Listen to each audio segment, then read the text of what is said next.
Is it too soon to start saying Merry Christmas? We're after Thanksgiving now, and I'm literally Santa.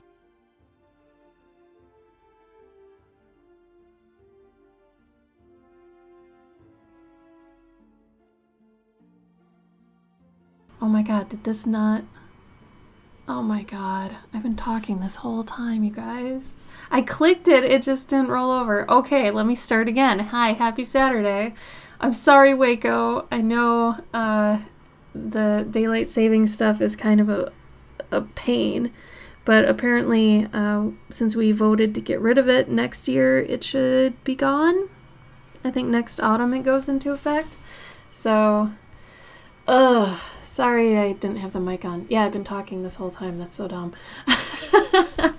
And hi, Denmark. I hope you're having a good weekend too. Thank you.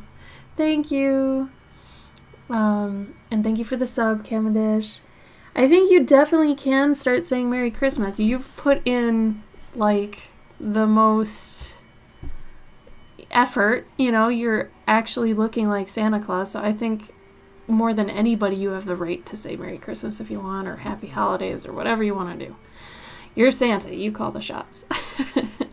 I think that's more than fair. Yeah, sorry about the mic. It's nice to see you guys. Mine's good that I'm getting rest. But I think that's also because I'm extra stressed. I almost canceled this stream today too, like last weekend, because I've got way too much to do. In the next 4 days before the month ends, I have to do a ton of Patreon stuff, and I've been just running rampant this month with like holiday rush things, and oh my god, it's crazy.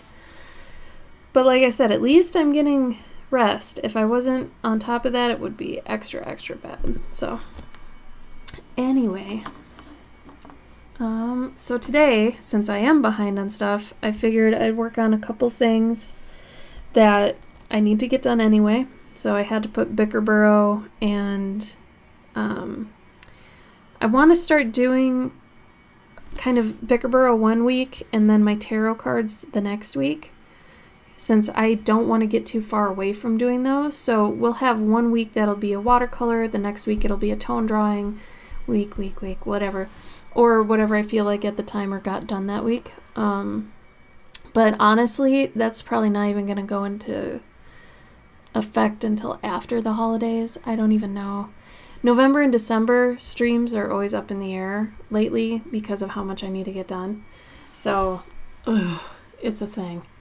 So I'm trying, but if I end up having to cancel a stream or whatnot, it's because I've just got way too much to do, and I'm so sorry for that. Oh, you're welcome, Kat. Thank you so much. I really appreciate it. Sorry it was so confusing. Honestly, I am so mad at Patreon for so many things. The fact that they don't have a system that alerts you when people change their address tells me that they just are dropping the ball in so many other places. I, for years, have been complaining, yes, I know it's bad, but complaining that, hey, can we at least get an alert for when someone changes their address? Because if we have hundreds of people, luckily I only have like 100, but if I was one of those people that had hundreds of people to take care of every month and send things, I already get 2 or 3 things every month that come back because people change their address and they think I get alerted. I don't. So it's really a pain in the ass so badly. But anyway, so today I'm going to work on an ATC and a 4x6 that I owe 2 patrons. Hopefully they don't show up because I don't want them to see them. I did pick 2 people that I don't think really frequent streams, so that's a good thing. But I kind of already have an idea what I want to do for them based off their likes. So we'll go from there. Thank you, Denmark. It really is. Whether you're stressed or not, rest is very critical. You're very, very right. So, tell me how your holidays went. If you want to, or tell me how your week was. Tell me a good thing. Maybe a good thing that happened actually in the past 2 weeks since I haven't been here. So, counting me and Gabe or not counting me and Gabe Cavendish? I would say it's 6 not counting me and Gabe, and then if you count me and Gabe, it's 8. But that reminds me, thank you, Cavendish. If you haven't signed up for our Secret Santa artist in the Discord, just message me a list of your likes in Discord and I can hook you up. That goes until the 29th for sign up, and then after that I'll get everybody who their Secret Santa giftee is, and then it's done purely online. You don't need to send anything, you just draw whatever you feel like. Doesn't have to be big, can be small, can be a pencil sketch, whatever you want. As much or as little effort, I guess, as you feel. It's just nice to get a drawing from somebody. And I give your likes to whoever your Secret Santa is. So it's pretty fun. Oh, thank you, Cavendish, yes. I think this is like the 5th year doing it, something like that.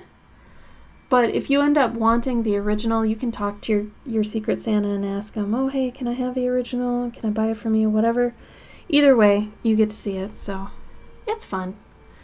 I actually turned one of my Secret Santa pieces into a Clover card this year, so I got a little bit out of it. And it's cute because she's one of my Clover card patrons too, so she got to read the story that went with it, and I don't know, it ended up being pretty cute.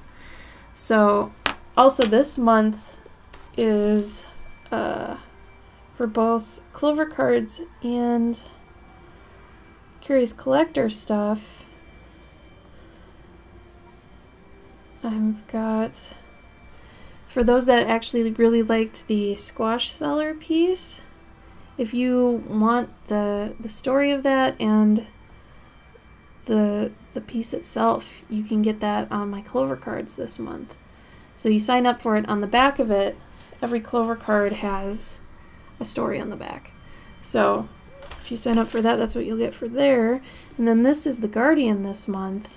And today I'm doing the stickers, but it's like a little kind of deer spirit thing. I call it an antler butler. Its name is the Odobo, but it basically hangs out on deer antlers and acts as a guide and does a whole bunch of other stuff. So you'll get the lore for that on a sheet like this, and it's got little like pictures of the creature, and then it tells kind of what they do in their job. So that's also on my Patreon. Both those things.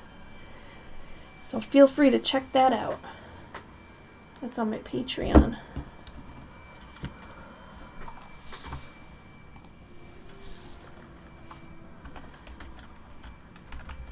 Let's do it.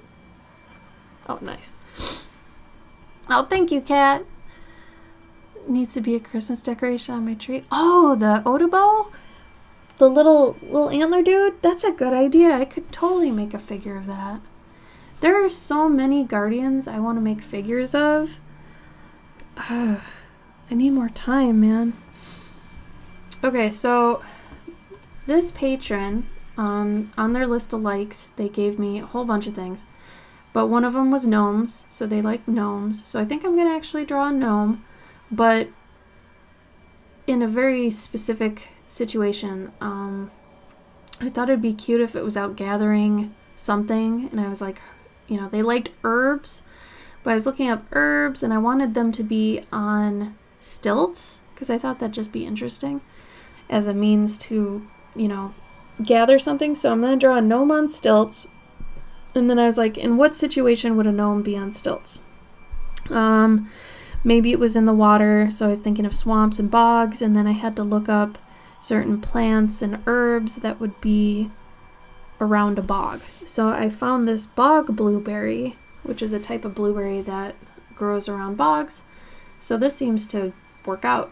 So they like gnomes and herbs, and this is kind of what became of it. So I'm gonna draw that. And then the other one, on this tinier one, this one is gonna be a red panda baking a pie. I think that'll be cute. They like red pandas, and they had mentioned a pie, so. Oh, like the wooden mouse. I'm so glad you like that mouse. That makes me so happy you like it. Thank you again, Kat. I gotta look up what people on stilts look like. I have an idea. I'm pretty sure it's just like a piece of wood with a little foot hold. You know what? I'm pretty sure that's what that is. So if I can just... How is he gonna gather it when... Well, I guess if he's going through mud, that might work. Today I went to work with my son to meet Santa and the elves, and it's super fun. Aww. Clean my house, and tomorrow hopefully we'll make Christmas decorations with lights and stuff. Oh my god, that sounds like so much fun. I love it. I never have time for that stuff, and it's so much fun. I hope you have a good time with it, seriously. Decorating is so fun. It really is. I think it's a really nice way to usher in seasons and holidays. And I'm learning the joy of it. I didn't really get to grow up with it much. My family wasn't big into any of that, so here and there I get the chance to, but I think it's underrated, and everybody should try it. You know, even if you're not big into holidays, try it for a seasonal thing. There's something about it. It's like a physical manifestation of transitioning yourself into the next season, you know? Oh, definitely. I'm so happy that you get to Denmark. Like I said, I think it's really good for the heart to be able to do that, you know?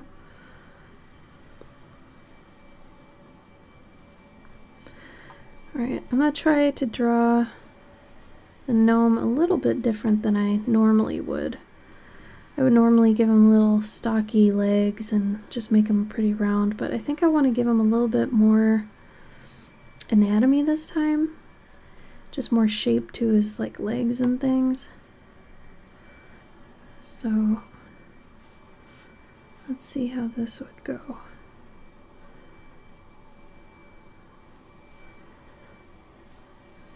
And I want to give him a very special hat. I don't like going too traditional with, you know, gnomes and things like that. I like to do things a little bit weird. So maybe I'll give him a hat that kind of curls around or something.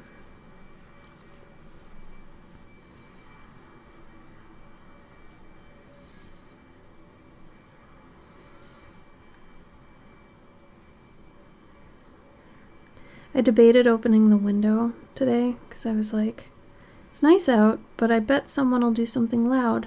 Every time I open the window, somebody does something loud outside, whether it's like chainsawing or mowing the lawn. Lo and behold, somebody sounds like they're just shop vacuuming or leaf blowing, something.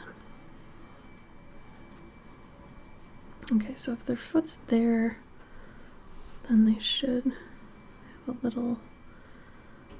I'll probably have it like angled. Maybe. No. I figured I could have it lean up against something. If I was on stilts in a bog, how would I lean myself up against this? Looks like a butt crack. I don't know.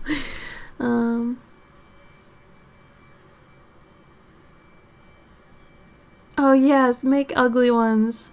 That's kind of the most fun part. I think it loosens people up too. If everybody's expected to make something ugly, then I think people have more fun. It's less competitive and you just, I don't know, it's more fun. Because it's not about who can make the prettiest or best one. It's more about just making one.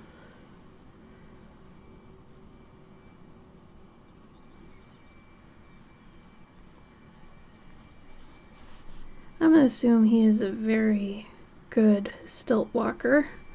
And because of that, I think I'm going to hang a bag here. So that, oh, he needs an actual backpack too.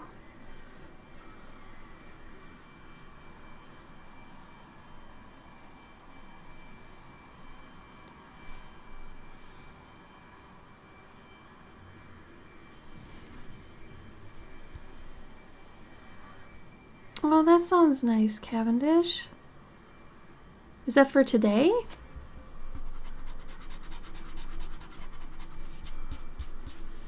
Try to make it pretty, but I just can't put things together. Homemade and thereby loved. There you go. There you go.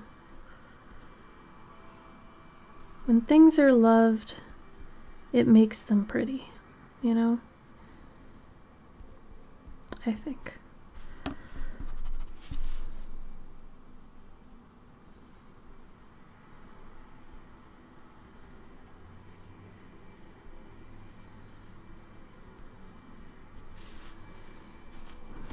That feels a little bit too stretched for a hand. Told them that Fritz was still asleep, and they took that to mean no, which is fine. With me because I don't want them to give me COVID. Oh no! Oh yeah. No, if they were just on a cruise, ooh, that could be iffy. Oh, that's right, Midwest Fur Fest is soon. Guess I never got off the wait list. I was pretty confident I'd end up going, too. I thought I made a good impression the last time I went, but I don't know, maybe I wasn't memorable enough or something. It would have been fun. That con is full of such nice people.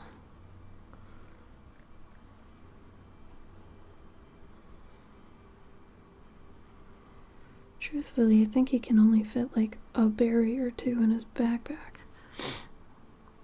Really? Oh, Cavendish. Thank you.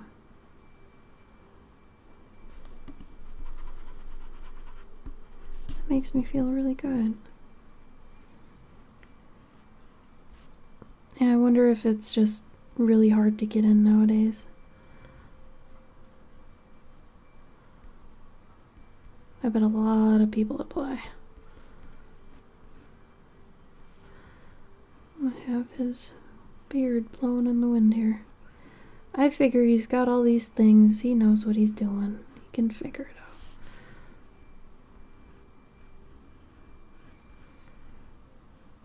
They're all trip hazards and what else. But like I said, if he's really, a baller at doing this, he'll be able to figure this out.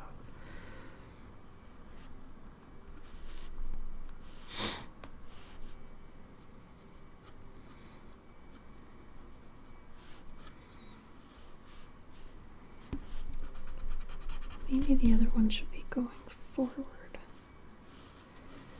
There's some physics going on here that I'm trying to actually figure out if they'd work.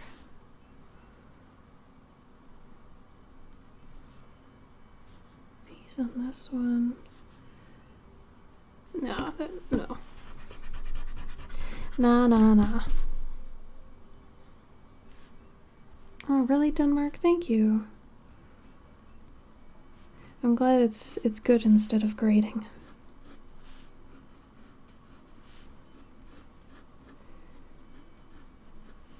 So my Thanksgiving was pretty nice. We went to Gabe's family's, because my family is basically non-existent. So we went to his family, they're great people. And we got to bring our dogs, and our dogs got to play with his sister's dog. And we found out his other sister's pregnant, so there's a lot of cute things that happened. And got Thanksgiving tamales, so it was a good time.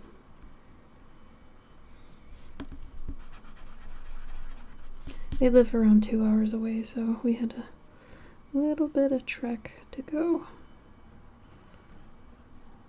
Well, that's okay. That's traveling in the holidays, is it not?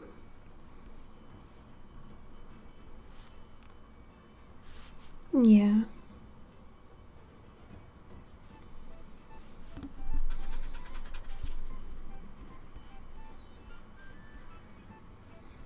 Oh, also, can you guys hear the music? I know the last time we were talking about it, there's no music for you. I've got loud music in my ear. So maybe it should go up a little bit more? You hear it better now? Yeah. It's tough when people live far away. Like, if I were to go see my family for whatever reason, they're up in Minnesota, which is like more than a 6-hour drive from here.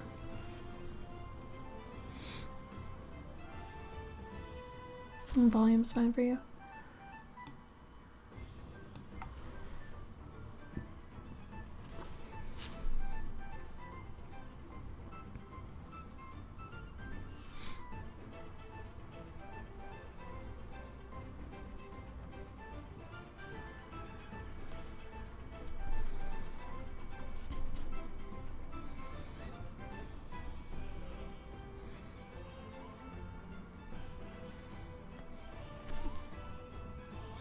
Oh, no.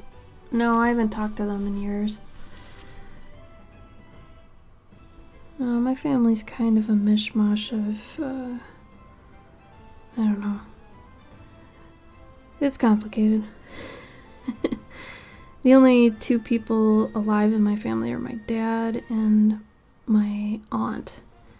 And he's kind of gone off the deep end since my mom died. He's a little crazy. And my aunt has always been crazy, and she's a bitch, so I don't like to associate with them at all, to be quite honest. Like, every time I'm with them, she finds something to get mad at me about, but it's like super hypocritical stuff and whatever, so I haven't talked to them in probably over 7 years. A little bit too blurry. Oh, there we go. That's better.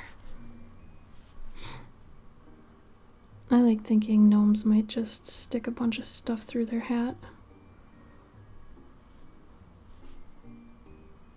Maybe just mend it in random places too.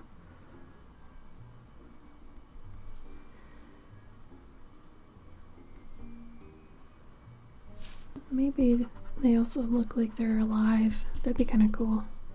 Like their hats are just kind of look like they could be living, I guess.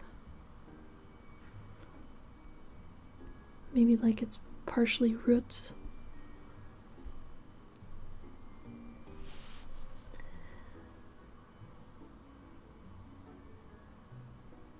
Exactly, Denmark. Yeah. And I don't think that's right, you know?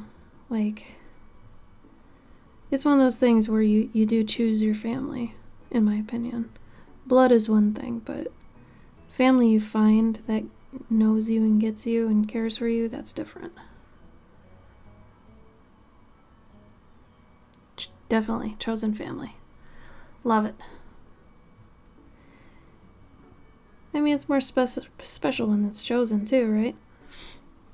Ooh, fox cane replacement head. Nice. What's it made out of, Cavendish?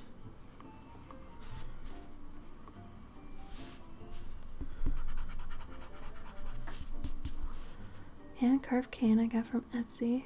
Ukraine. First one fell over and landed on its nose. Oh no!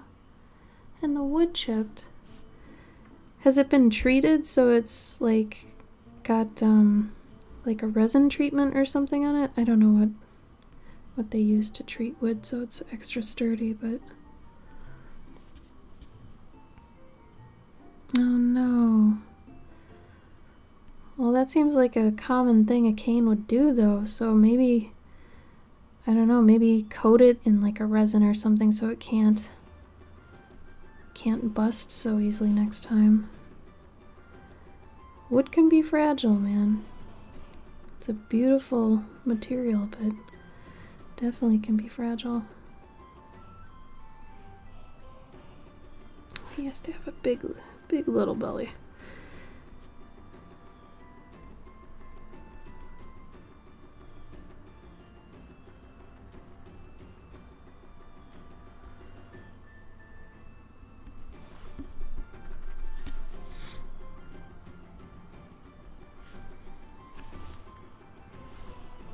It was nice that they gave you a replacement.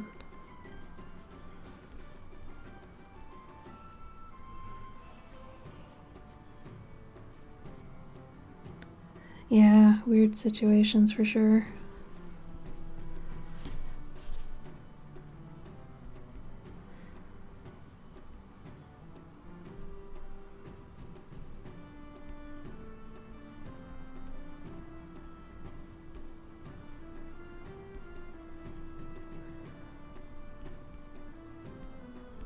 Like, last I talked to my dad, it sounded like he had gone to the Trump side, so I immediately cut ties there. And I'm okay with that, because he's not a good guy anymore, to be honest, in general, so it seemed like a perfect time to do it.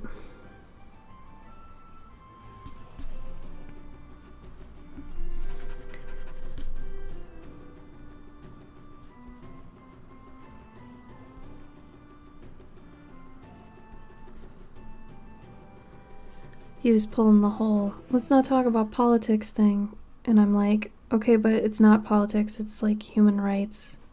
It has, you know, like less to do with politics than it does humans being treated well. So, yeah, I didn't like that. It's worse too, because he used to be a nurse. So it's like, bro, you should know better than this.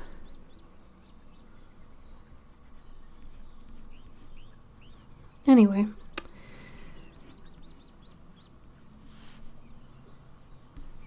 Like I said, Gabe's family's better. I would much rather spend time with Gabe's family. First generation Mexicans. More into that. Exactly. And he didn't see it that way, so. And If anybody knows somebody like that, there's no real talking them into another way. So there's no conversation there.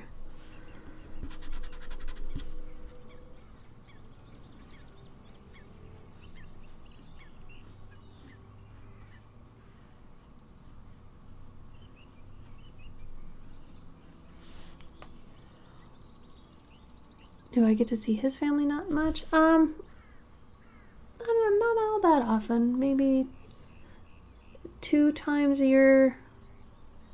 If we're, like, I don't want to say if we're lucky, but, like, that seems to be the medium. Sometimes we've seen it less, and sometimes we've seen them more in the past 7 years. Today's actually our 7-year dating anniversary. And 2 weeks ago was our 1-year wedding anniversary. So I've known him for a very long time, but we've been dating for 7 years. And in that time, yeah, I think we've seen him more or less at least twice. But yeah, I'm glad I get to see them at least.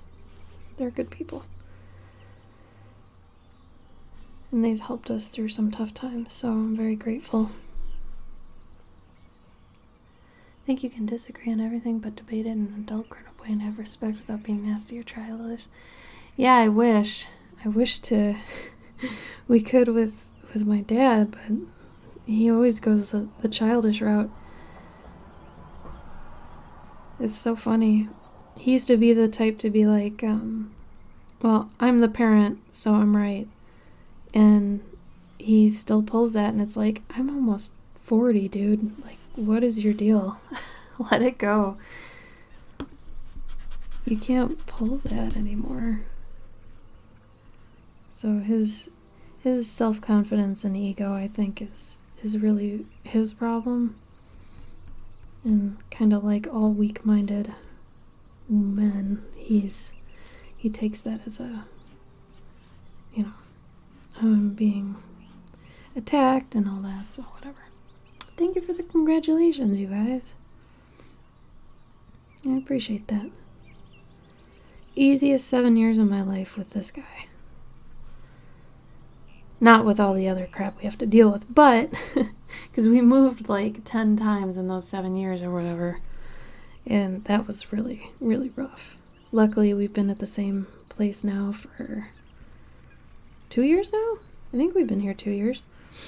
But for the first couple of years of our relationship, we moved like once to twice every year. It was really hard.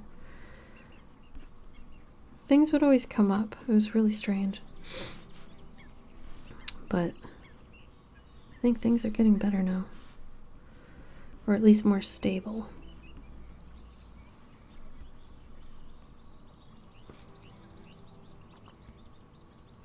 It's bad, real bad. Yeah, right? Ugh. And it's like it's too late to make them see how they're acting, you know?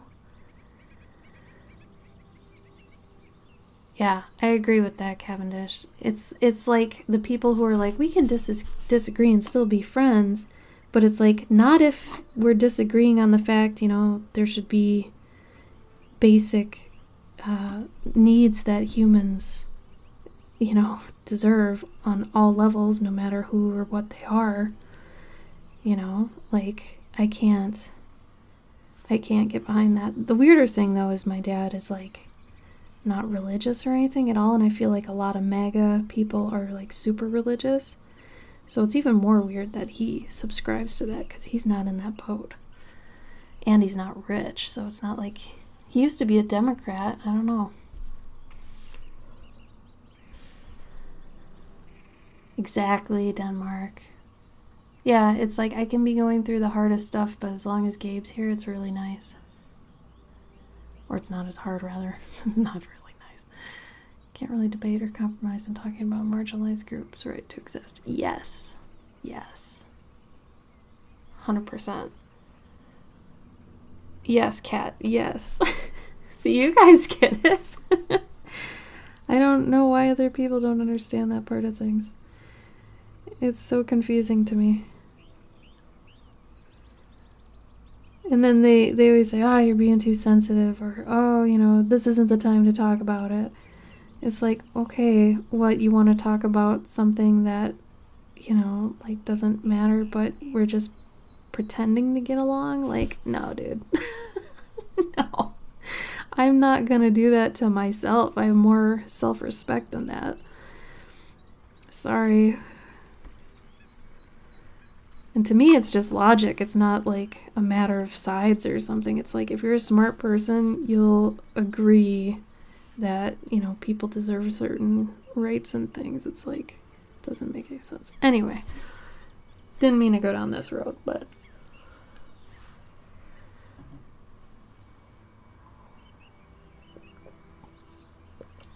there you go, Kat. We don't have time for superficial shit, you know? It's like either you're in it or you're not.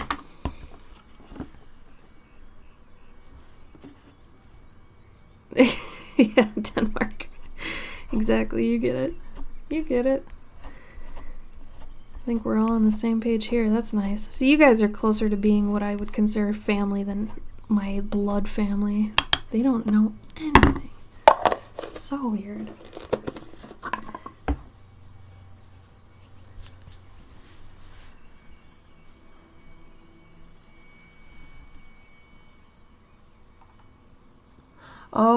Oh no, is my connection bad? Oh god, hopefully not. Oh, Megan, how are you? I love you. Where have you been? I hope you're well. Oh goodness. You're my family too, girl.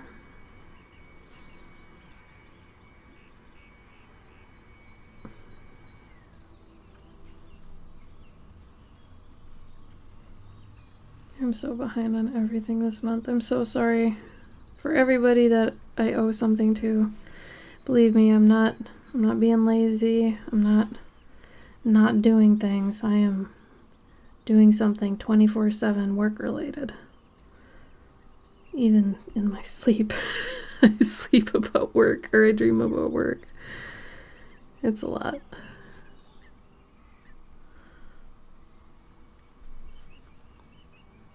Good connection? Okay.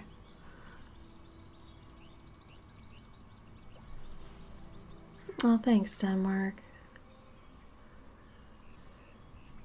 I just want to make sure. I hate people thinking that, you know, I haven't gotten to their portrait or something yet because you know, I'm playing video games or something. It's like, oh my god, no. I swear to Christ, I'm not.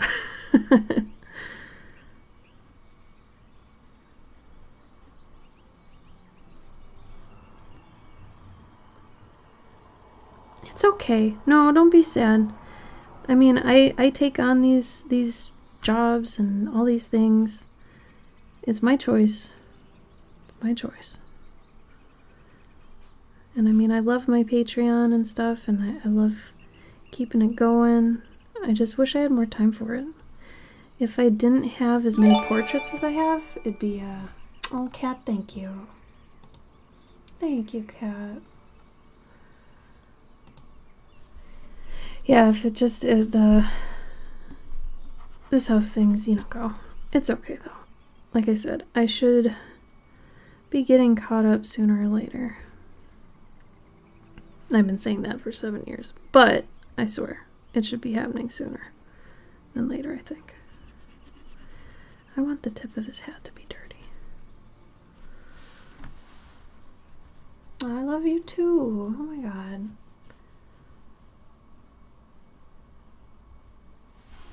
And I do. I mean, I've managed to find a way to kind of streamline my process and make it so I'm doing things at a reasonable rate without rushing them, you know.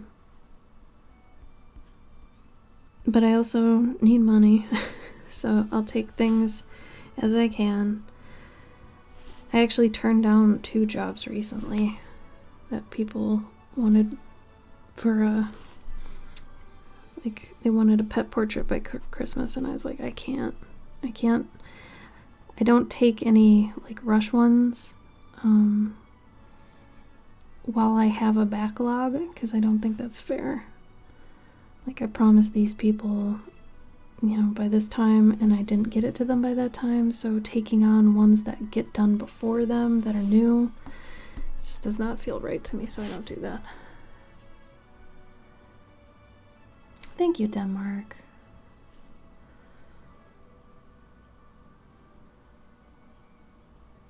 Trying to think of how I want to show the rest of the...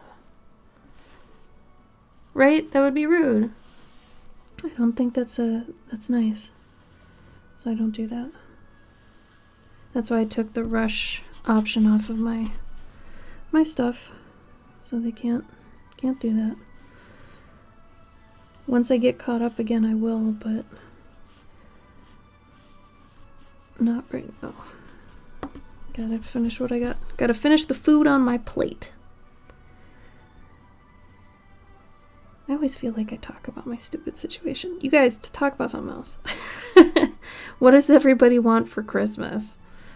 Or whatever you celebrate, or what do you want to do? Where do you want to go? Are you planning a trip? What are you thinking? Give me some happy stuff.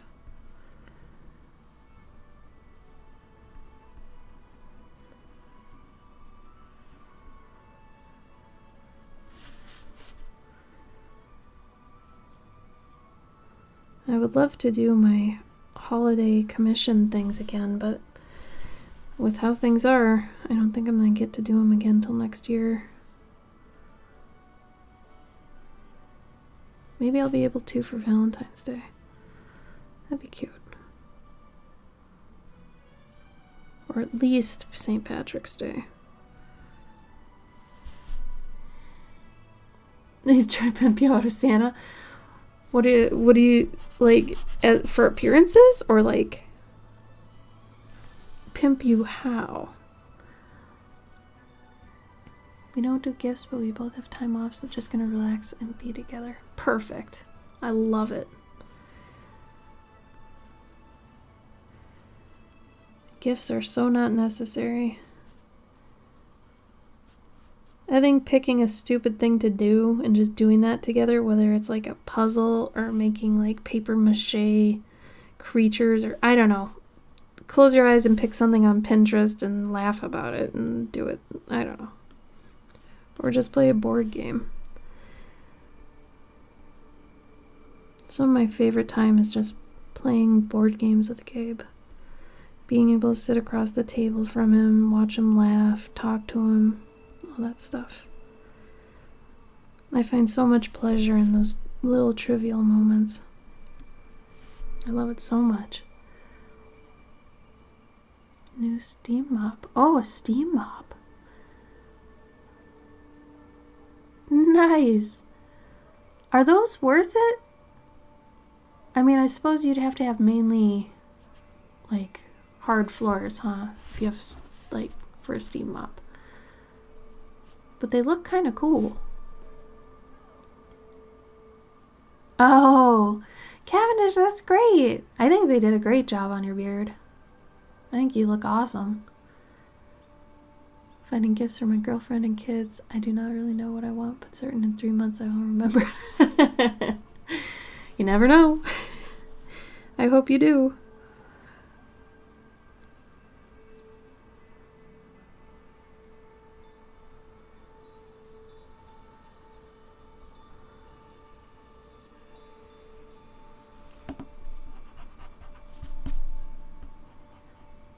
Oh, really? Like, how does that go, Cavendish? Like, you accidentally shave off the whole thing or something? Or what are those dreams like?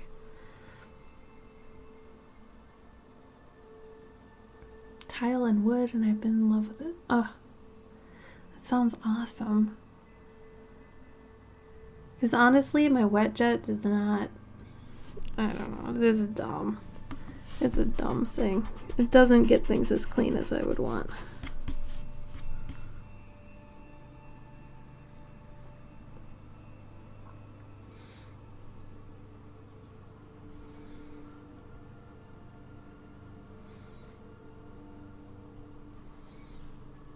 By the look of it, these blueberries face downward. Like, I would think these pieces would be the ones to attach to the stuff, but apparently it's not. Looking at this picture. Really weird.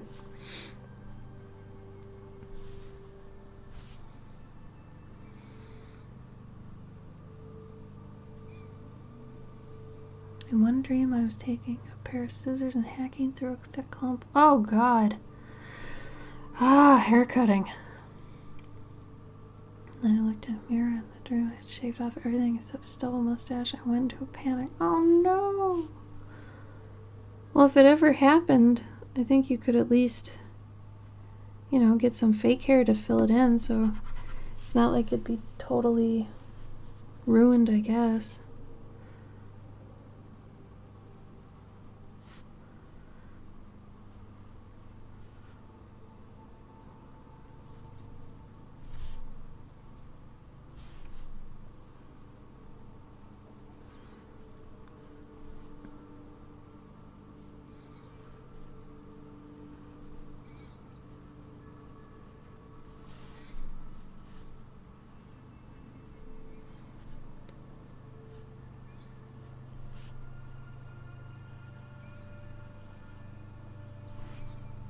I think it'd be cute if this had mud on it. These are muddy little stilts. I think she'll like this, especially if she likes gnomes. This all might be a bit much, though. Maybe just got the leaf there, got a twig there.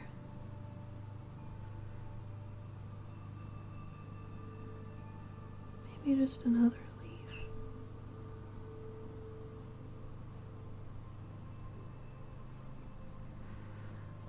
I'm also low-key starting to look for work, and I want something either related to games or animation, like I used to have, that's probably like a small to medium company with flexible hours. Not looking for something huge or a big game studio or anything anymore. I want something where I can still technically do my freelance, but like also get some stable money. I know that's it's gonna be pretty hard to find, but I don't know. I'm gonna probably put it out there on LinkedIn or something when I get closer to being able to. I used to have a mop, but it didn't work. Oh God, I hate mops. I got a steam mop from a company and it works wonders. Getting stuck, it can get loose. I read you should not add those cleaner chemicals or anything. Just water. Oh, that's cool. Stand still and no, remember to not use that. Oh, I'll be down. That's actually really interesting, Denmark. I didn't know you were supposed to not use chemicals with it. Oh, Kat, thank you. Are we friends on LinkedIn? Do you want to... Is it too much to ask if we can connect on there? Because, yeah, once that goes up, man, I gotta get something.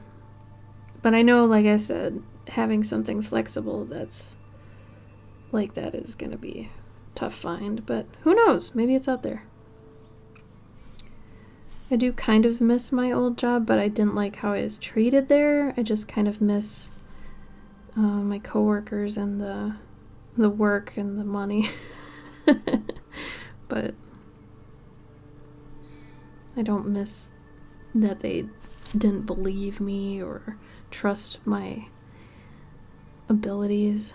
That all sucked. But it was a very small company full of kind of older men who thought they knew better.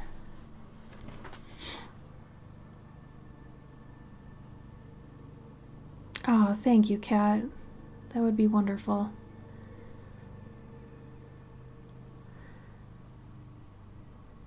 Lego would be fun, though I think majority of their stuff is still done in Europe. I thought my ex-husband looked into working for Lego, and he said, like, to legit work for them, you had to Like, funny enough, I think it's Denmark. It is in Denmark or something like that. I think it is a Norwegian area, but for what he wanted, he would have had to go out there. So it was like, oh, oops, can't do that.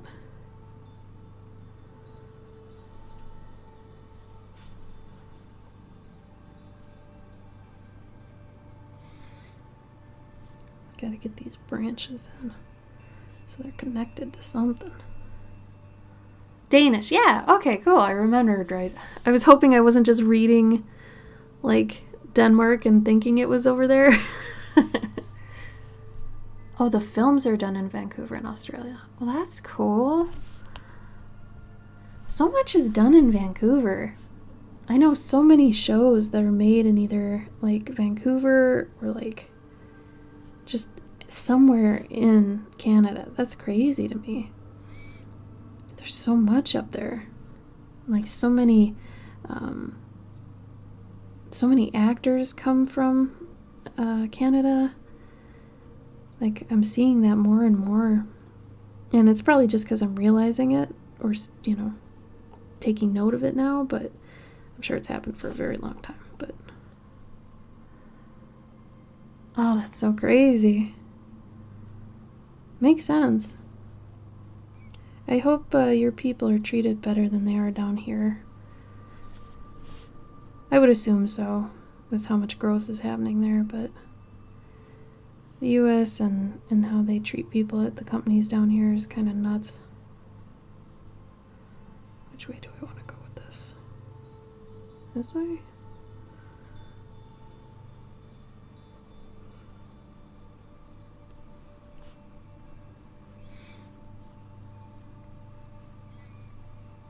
Oh, these lines are going to confuse me later. I can tell you that much.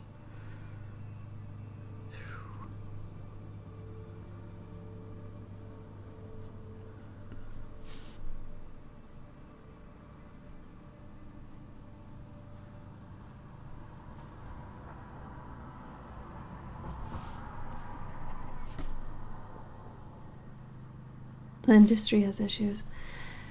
Yeah, I suppose no matter where they are, industries always have some sort of issues, huh?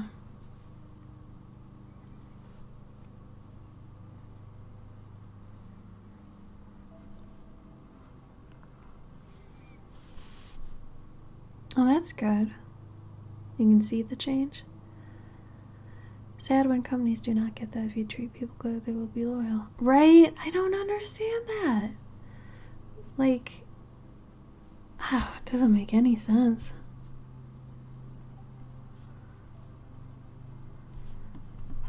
Like that they wouldn't get that, you know?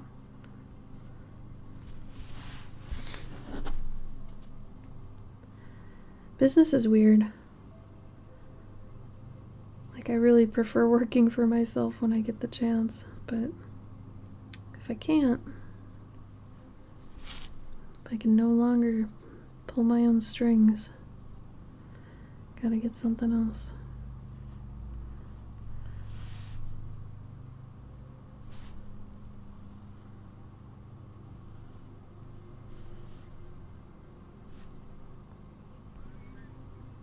The last studio I worked for was just too small and didn't know what to do when they started to grow and kind of just fell apart. It's kind of what happened to the first one I worked for too. Really weird.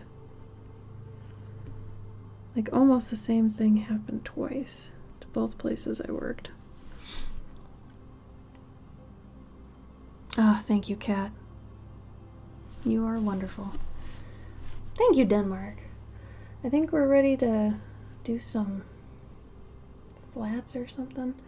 I don't think I'll go full color on this, and I don't think I'll go completely grays, but what do you guys think? Do you want me to do the next stage on this, or do you want me to pencil the other one? Just say pencil if you want me to draw the other one, or color if you want me to color the one I've got now. I'm indifferent. Don't worry about it. I just want what you want. It's all got to get done.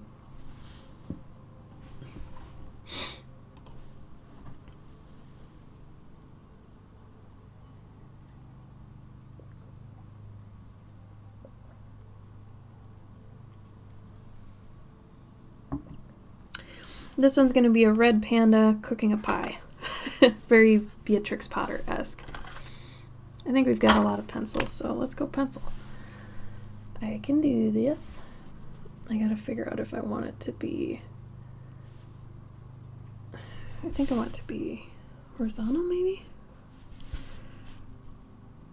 No, if I do it vertically, she'll get to be bigger. So, the red panda? Alrighty, you got it. I think I'm gonna go mega chunk on this too.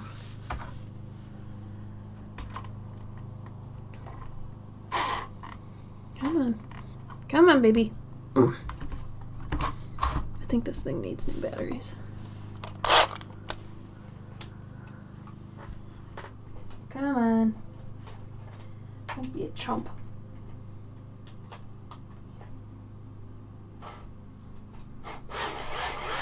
There we go.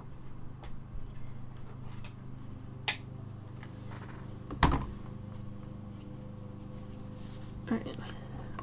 Yeah, red pandas are super cute.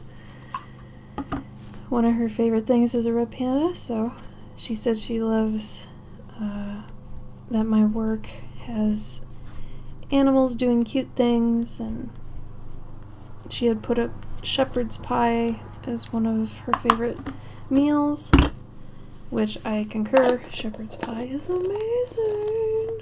Can't really eat it anymore, but it's delicious. And I know it's not like a pie, like legit, but I don't know. I figured I can just do this anyway. Why do batteries die off stream? It seems like it knows when. I know! Oh my god. It's like it was going strong the other day, and all of a sudden, now that I'm streaming, it's like, no, I'm camera shy. I don't want to do it. Okay, so I could have it pulling it out of the oven. That might be cuter. Then we could see the whole roundness, and then I could have some more space for the tail. Maybe I will do it this way.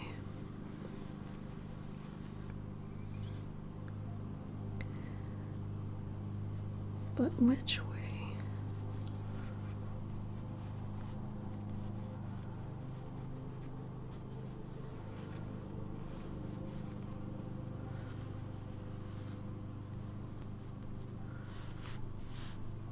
Yeah, this will probably work. I got that with alcohol. Because mainly the pie crust, it's gluten-y. I don't know where I could find like a gluten-free shepherd's pie, but man, I'd love to. And pot pies, oh, I fucking love pot pies. Pot pies are so good. But yeah, for the most part, I've had to get rid of like gluten and dairy, and I don't eat meat, and I don't know. There's not a heck of a lot I can eat anymore. But that's okay. Honestly, my diet lately, if I'm being completely honest, has been cherry tomatoes with millet pasta, and I do the technique where you heat the cherry tomatoes in a pan with some olive oil and you smash them, and that's my spaghetti sauce or whatever, and I put it in with some millet pasta. Millet pasta is great because it's gluten-free, but it's also got lots of protein in it, so it tastes the same, if not a little better in my opinion, and it gets softer than wheat pasta, so no complaints in that department. But and the other thing I usually eat now are oatmeal banana pancakes, where it's basically a banana, a cup of oatmeal, some baking powder, vanilla, some almond milk, and what was the other thing? I'm forgetting an ingredient. But they just cook up like regular pancakes, and they're a lot more filling and nutritious, and I don't know. I guess I shouldn't be complaining because the things I'm replacing are actually better for me. But, you know, there's some things I miss with gluten. Like, I miss having a nice big piece of soft bread. Like, that I miss. And, like, a nice sandwich. I miss that. And toast. Because that's one thing gluten-free stuff can't get right, no matter how much it tries, is bread. I can't find a bread that's even close. And it's all frozen. I hate frozen bread.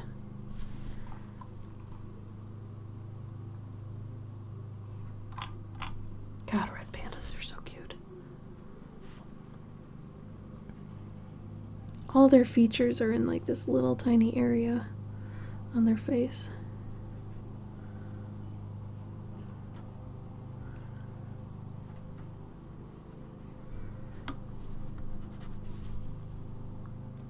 Man, I want to give her glasses, but I think she's gonna have too much going on in her face already. Mouth water. Yeah. Oh, fried chicken. Oh, man. You had too much fried chicken, or... I think there is something I've had that I can't really have anymore because I had too much of it. It's gonna probably take me a minute to remember it. It usually happens on a weekly basis for me, though. I'll have too much of something, and then I'll be like, okay. Oh, another big thing I usually eat is asparagus. I have so much asparagus. I usually go through at least 2 to 4 bunches a week. Depending on, you know, if Gabe goes to the store more or less. Yeah, I did. It was really cute. Did you? I love the little boy band aspect to it, and I thought it was very sweet.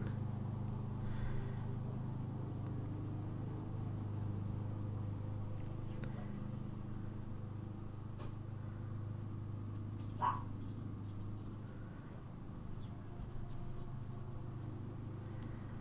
kind of want to give her a bonnet. It was so cute. Maybe a bow? Is a bow going too far? I don't know.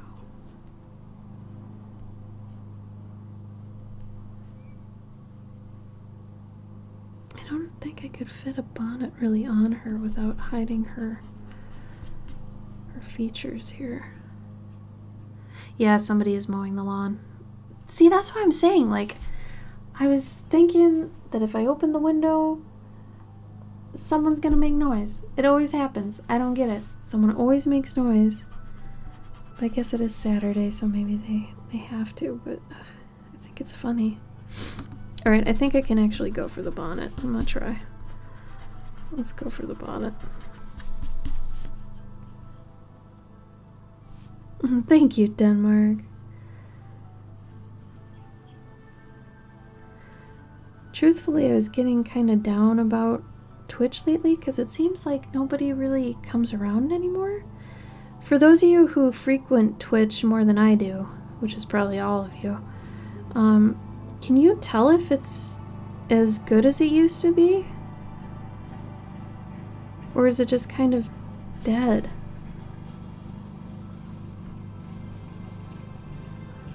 I suppose the gaming side of things is probably still fine.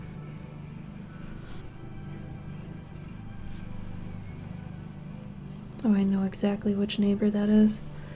Their mower always sounds like it's dying.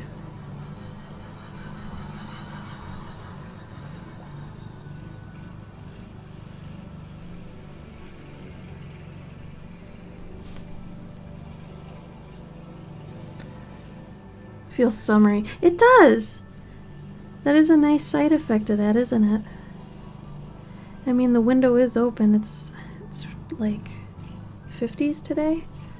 Not exactly cold.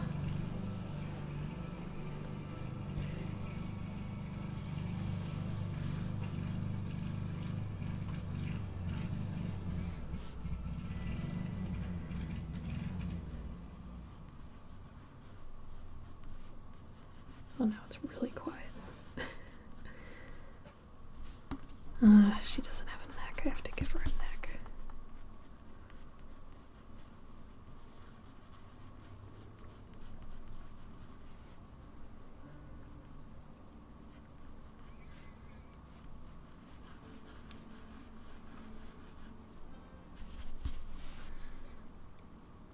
Maybe I can have her setting it on a table.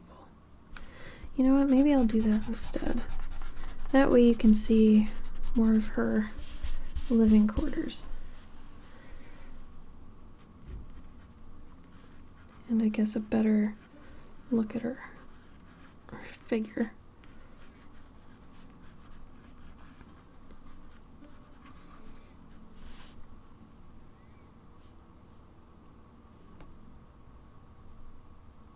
But you stepped away. Do you think it's more of a seasonal thing when people are here more often?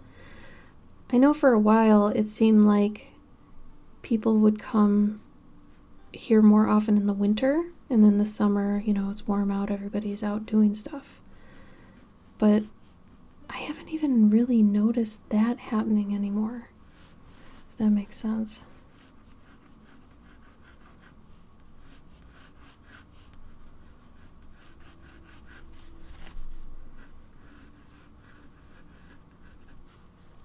Chairs. I want to do a log table, but I don't know.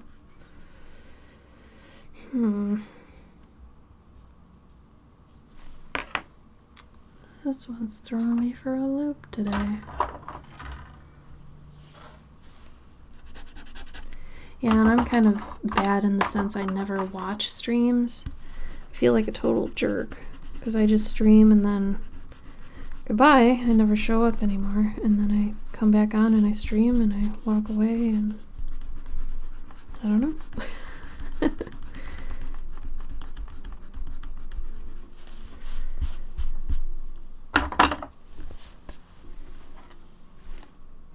Yeah, that could be. I do know it did get flooded during the pandemic for a bit. But it was already kind of happening. It felt like there was a little bit of an exodus before that even happened, and I don't know why.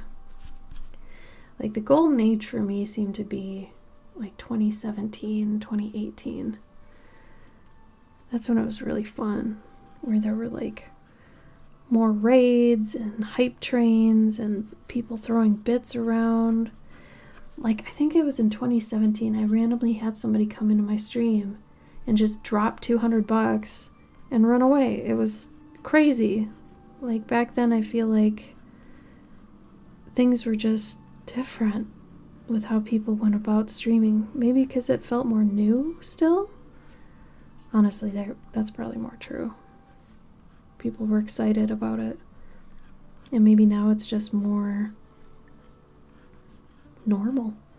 Maybe everybody streams now, so it's like not a big deal.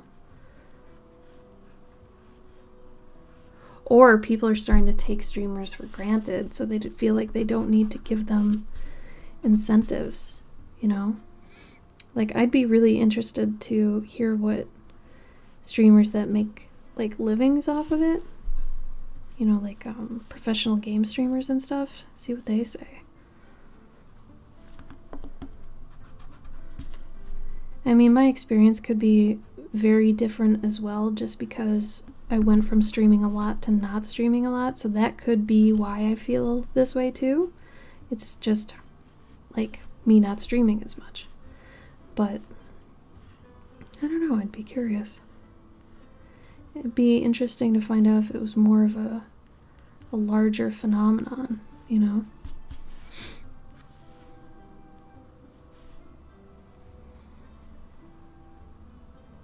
Okay, she's holding on to a thing.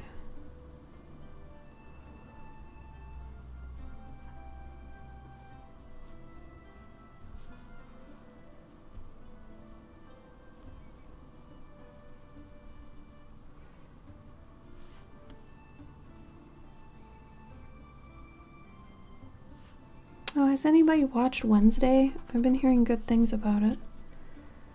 I kind of want to know if it's newer Burton-esque or if it's like more classic Tim Burton.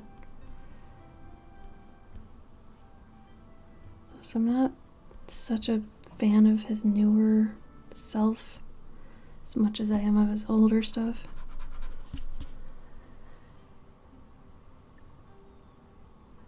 Oh, YouTube phases? That's true too, Denmark. Yeah, inflation and such. That's a good point, actually. Very good point. Yeah, we haven't watched it yet either, and I want to. It's surprisingly good, yeah? Does it feel like another show by chance? Like, if you had to describe it, what would you say?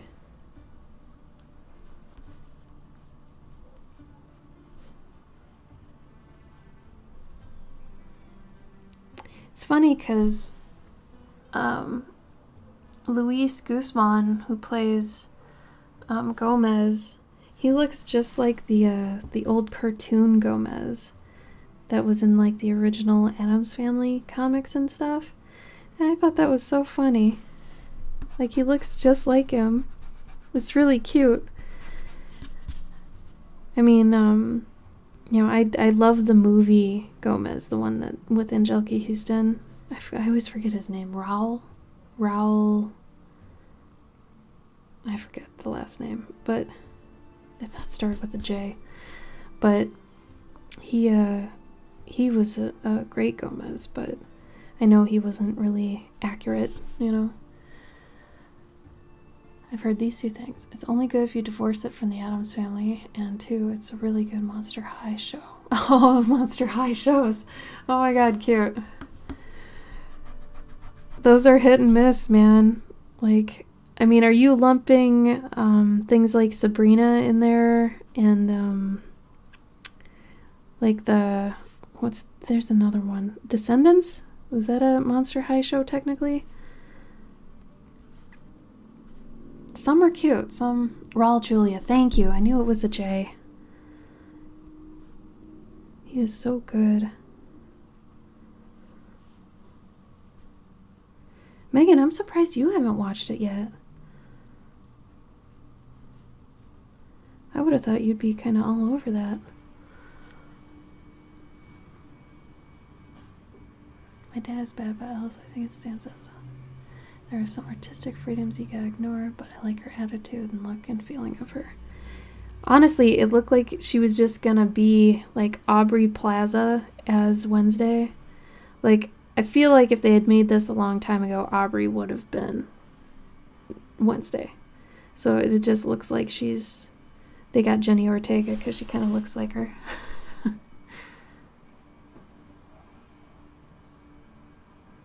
Oh, really? What do you mean? Oh, now I'm scared. How they treat the family? Like, actually treat, or...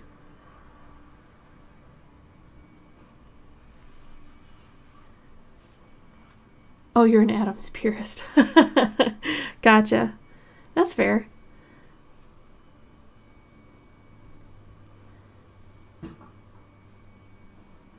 Oh no, really? But in the old movies, weren't they all just happy and okay with just the dark side of themselves? They were all just very confident in their lifestyle and what they like to do. I thought that was the, like, undeniable charm of the entire thing. Was that family was just so who they were, and they were happy with it, and it was amazing. But they're being pictured as being dysfunctional? Is that what you mean?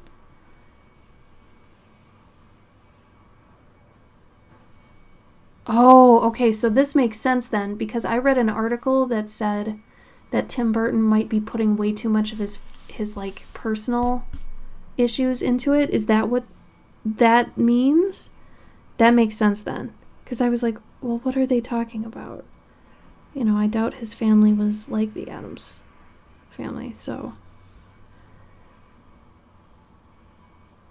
Yeah, weirdos that love each other, and I'd say even respect each other to a level. Like, the fact that Wednesday in the movies seemed to idolize her mom and dad and wanting a love like that. Because at the end of, you know, the one movie I think it's the second one, Addams Family Values, where she's got that boyfriend and he's like a little Gomez, and it's very sweet. And killing each other is positive. Yeah. Oh no, really?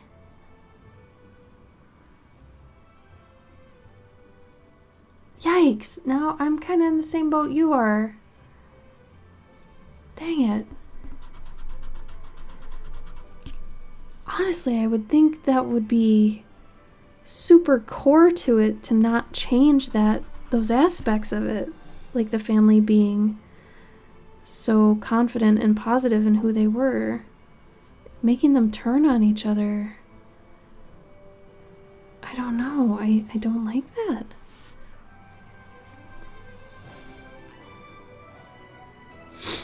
I'll have to give it a shot.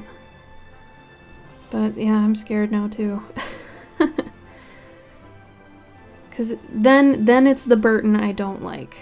If he's putting like going to there's a very sweet spot of Tim Burton's work, and it's around like from, and this is just personal feelings, it ended with Big Fish, in my opinion.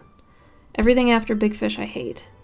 And then like Batman through there, I would say is Golden Age, like Edward Scissorhands. I'm not a fan of Nightmare Before Christmas, but I'll even put that in there.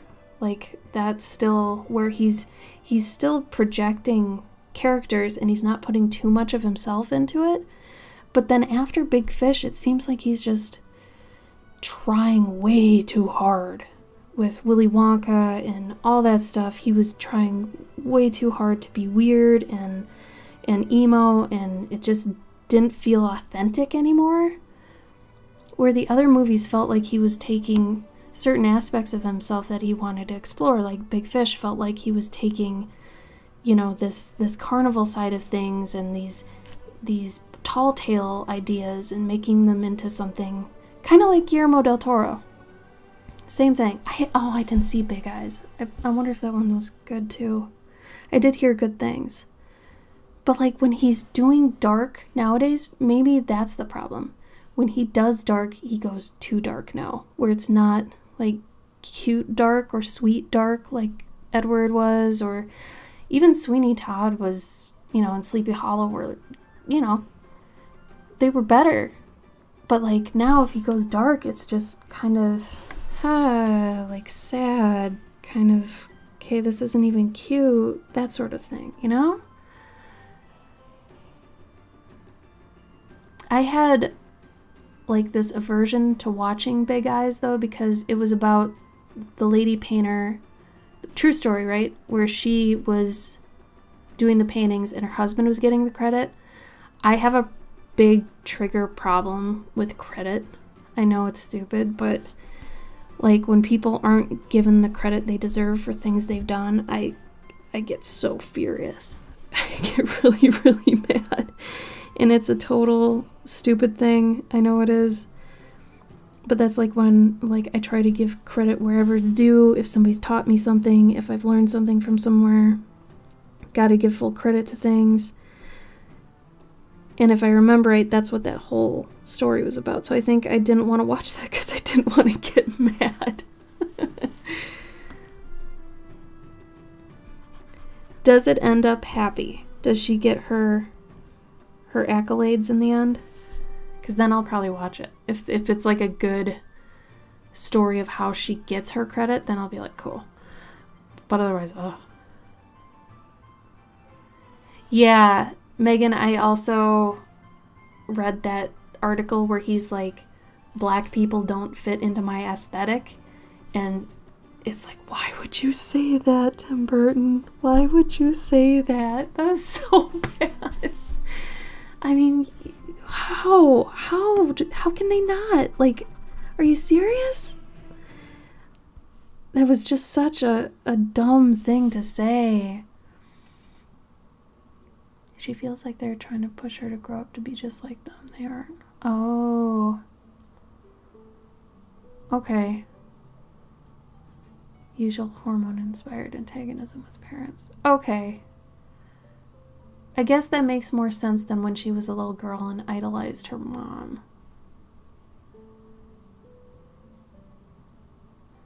Yeah, Cavendish. That's what I read. I'm pretty sure that's what he had said. You might want to double check. But I remember hearing that and I was like, no, what? No.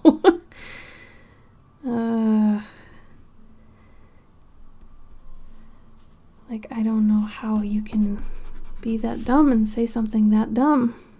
Or even feel that way. You know? Like, that doesn't make any sense to me.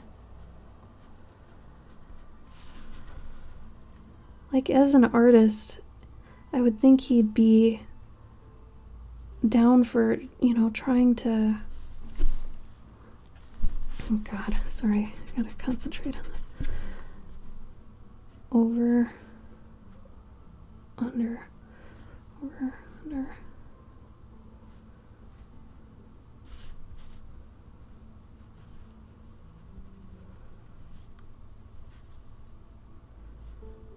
Making this way more complicated than it has to be. There we go.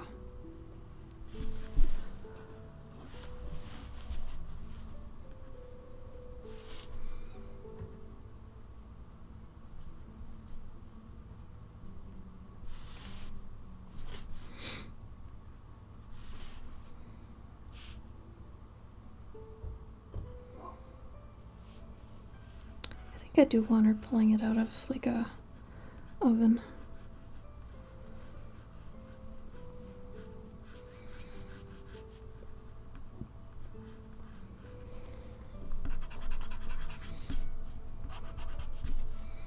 Trying to remember what these ovens look like that I've seen before.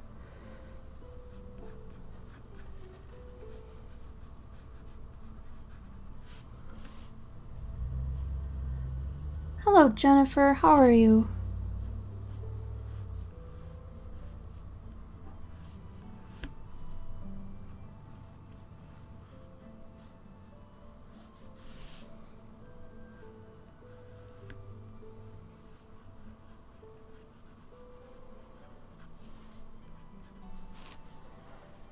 I'm well, thank you so much.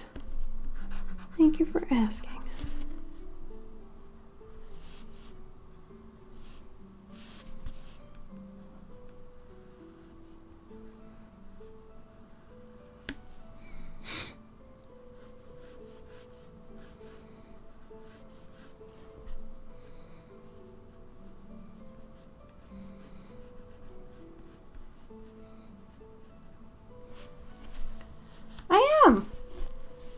I am indeed. That's so cool. You can tell that's an ATC. Yeah, I offer them on my Patreon for a certain patrons for a certain tier. And I also have a tier that's nothing but ATCs, but they're prints, but they have stories on the back. So this is my Clover card tier. It comes with rare cards too that have foil on them, and then a continued like universe story for this character.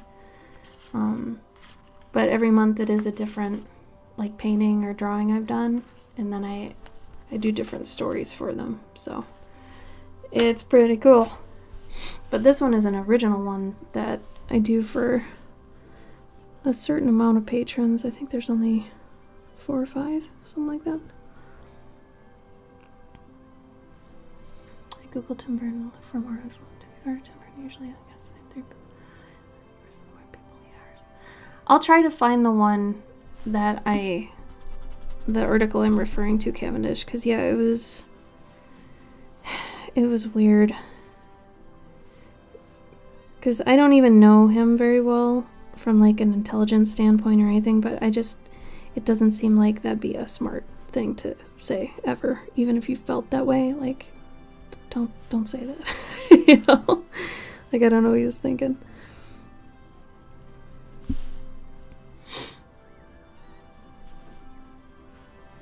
Oh, thank you, Kat. I'm glad you like the stories. I love writing them. It's honestly my favorite part of every month is to make the stickers, make the stories. I have another tier on my Patreon too that's like stickers and stories, so if you'd rather have stickers than ATCs, that's an option too. But let's put a fish on this. Red pandas probably eat fish, right? I should probably look that up.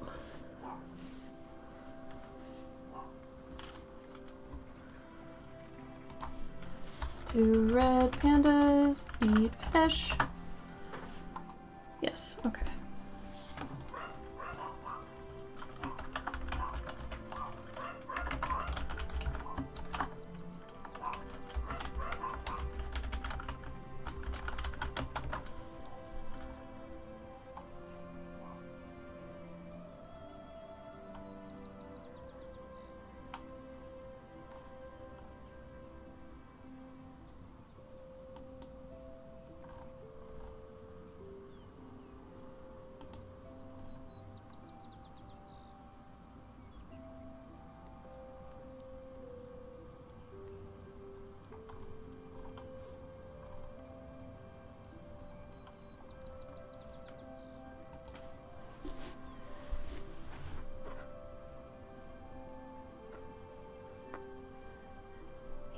mine said, I googled the same thing. It said they do eat fish. Birds, fish. Jesus, they eat birds?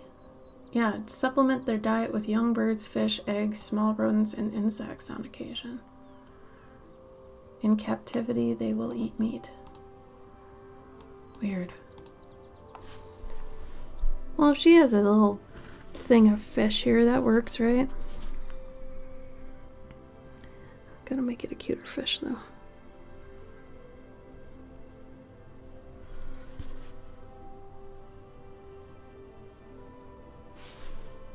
So I guess we're left to assume that's a herring pie or something.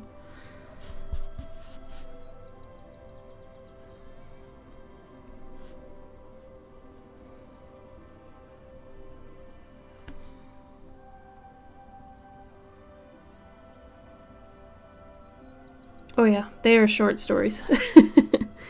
They're little flash fiction, I would refer to them as.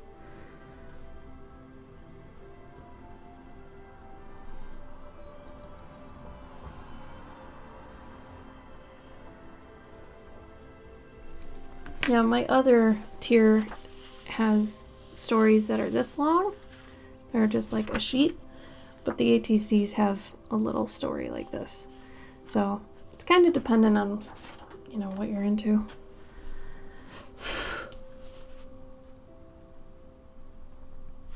Oh, I should give her maybe more of an apron. Oh, is it? Okay. I can do that.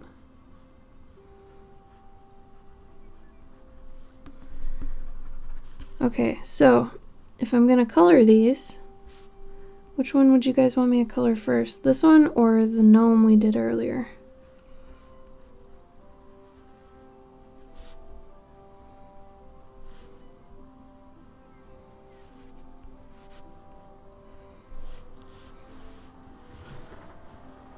I do, yes. Yep, I have Instagram, Twitter, Tumblr, all the things. Facebook, all that jazz. Oh god, Twitter. We haven't even talked about Twitter yet. That's okay. We don't need to. I think everybody's on the same page with that one. Mini escapes. That's a good way to put it, Kat. That's kind of what I hope it is for people. Just every month it kind of gives you a moment. Maybe in your morning coffee or something, you get to go somewhere else.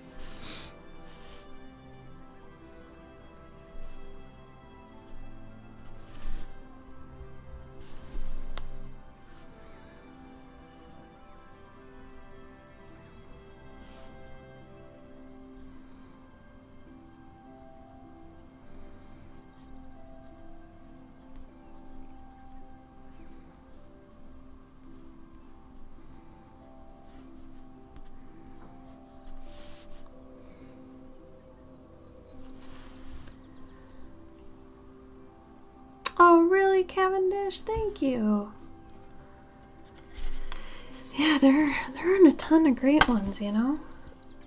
It's like they're all frozen bread and they're all really small pieces of bread. That's the other weird thing. They're all very small pieces of bread. Which is so strange to me.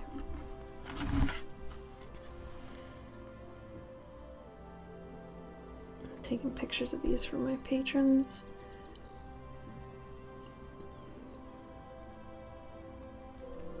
Alright. I guess I'll go back to this guy.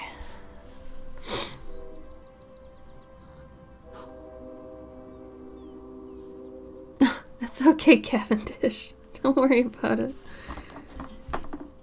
I appreciate the effort regardless. Yeah! I am! I used to do them a lot more often when I wasn't doing them for my Patreon. I used to give them to Papkins for a while. My husband is too. He's Galvasaur. So we were both,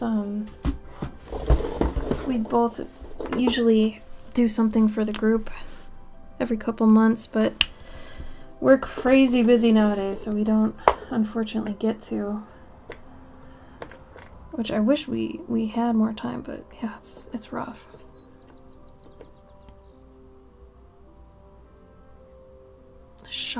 Sourdough sandwich bread. Not really sourdough flavor, but good bread. I would probably like that because I'm not huge on sourdough flavor, so that actually sounds pretty good. Udig French loaf. Freezer section. Can you PM me these on Discord too, Cavendish? That would be awesome. I would love to actually check these out.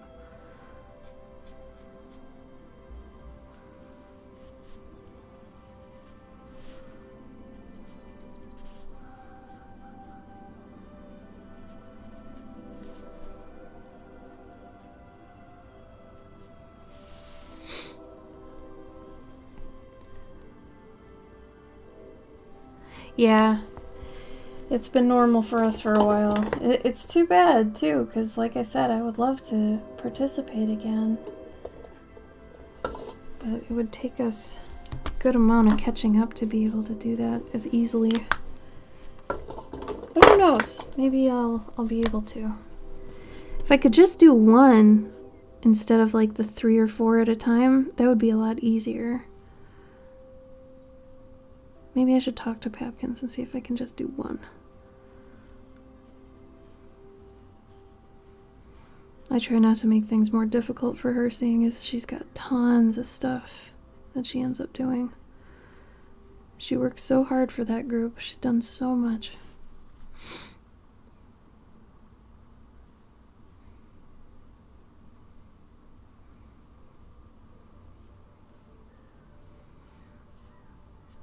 So yeah, today I'm just doing things for my patrons that I owe.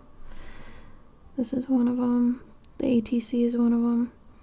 For my ATC tier, I have it where they can either get an ATC every month or a 4x6 every 2 months. So this person enjoys getting the 4x6s.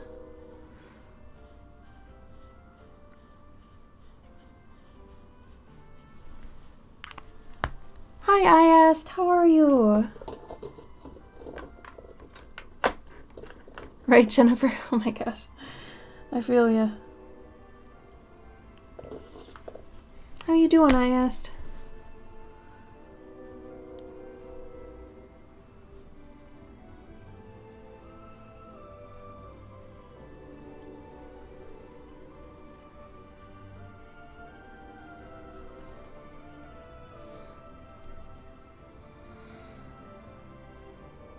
Kind of want to do the water this color too.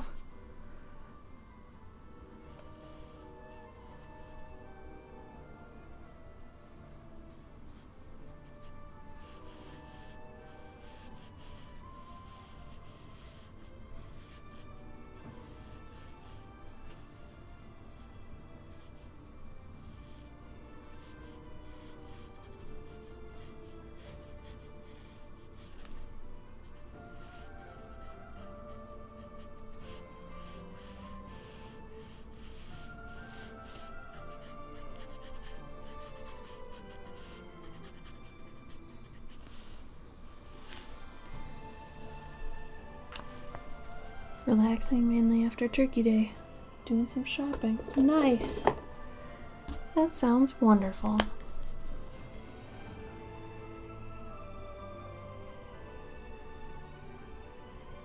And if somebody in the chat hasn't relaxed this week, make sure you take some time to relax today. 5 to 20 minutes at least. Come on. Just a little bit.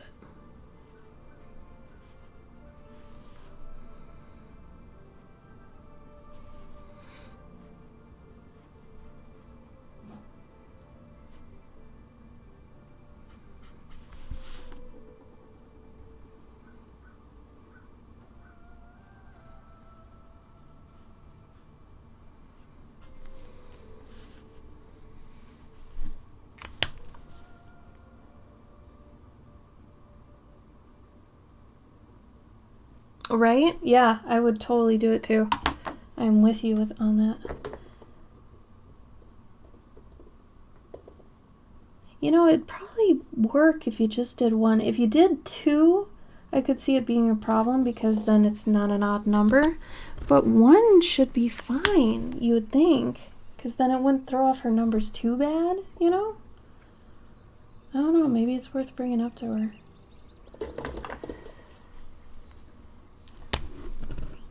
I would never want to impose, though. I wouldn't want her thinking I'm trying to, like, make things, you know, harder or whatever, but... Did you turkey yourself? Cute.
Seemed like everybody had a good time here. I mean, we didn't do too much. We just went to Gabe's family's place, and yeah, it seemed alright. Oh my god. Let's go with a yellow hat. That seems really cute.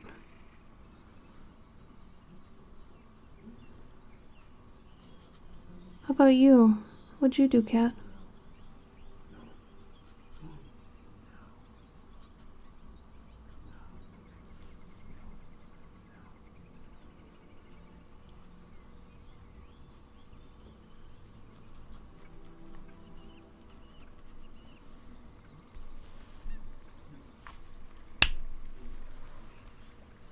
Oh, you don't have it off? Really?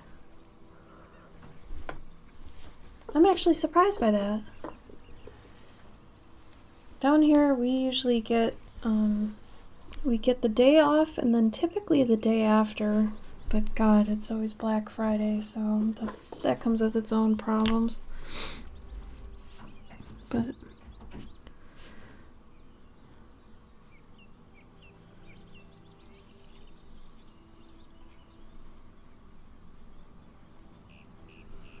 you know,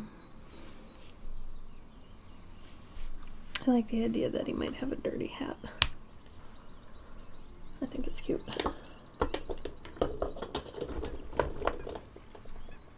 And I do usually have a camera on. I just don't today because it's stupid, but I only wash my hair like once or twice a week.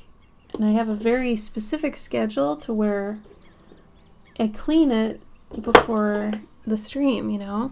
But since I had to wash it to go to Gabe's parents, it ended up getting really greasy because I had to straighten it. So now it's kind of gross. And I wasn't able to clean it again because that's just washing it too many times.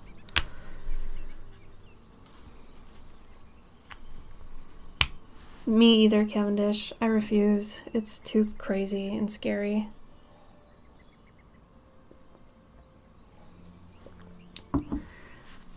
I don't want to see people behaving on Black Friday. I think it would really make me depressed. So I typically don't want to see people at their worst, I guess.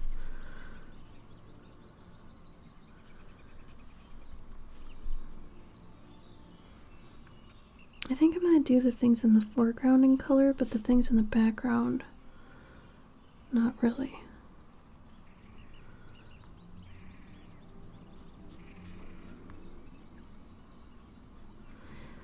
Oh, I'm also starting to do small tutorials every month on my Patreon. And they're going to be small and short. But I like to think of them more as concise and, to the point. So they're not long-winded. They're not a whole lot to read. I kind of just want to make them like 4 images if possible.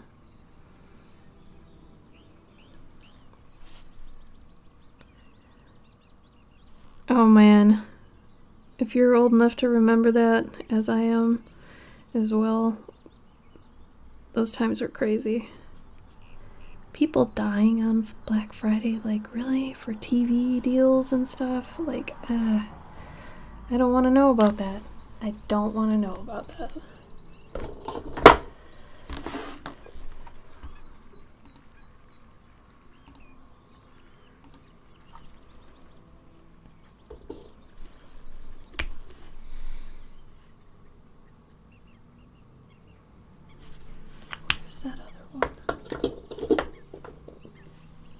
So when's MF?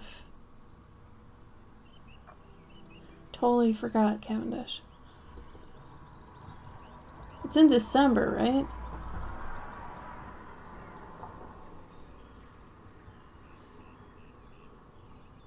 Hello, where's this marker?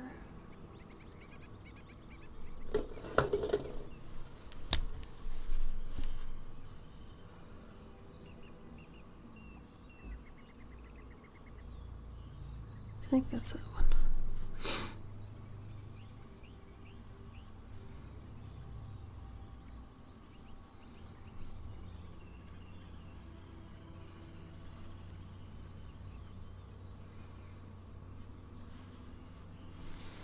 Yeah, that works.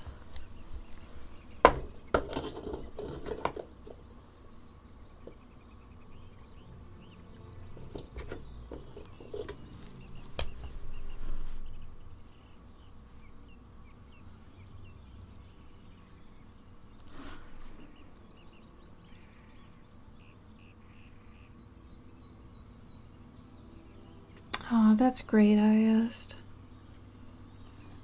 Thanks for supporting small businesses. I totally forgot today's Small Business Saturday, isn't it?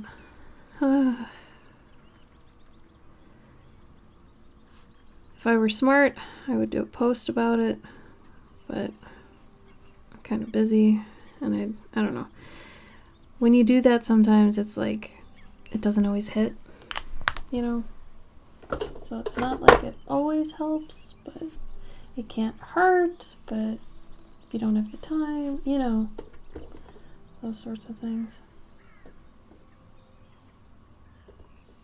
I don't think I have the right color for this blueberry.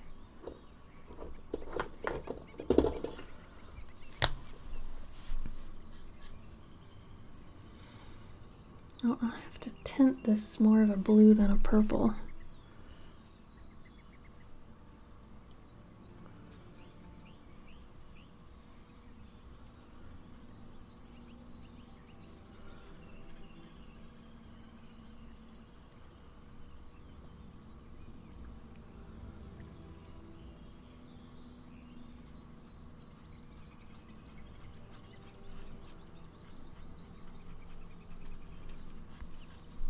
So I'm going to be coloring these things in the foreground and then everything else in the background. I think I'm just going to do different tonal values. Partially to save time, but also to make the things in the foreground stand out better. And a little bit as an experiment. I've never done that before.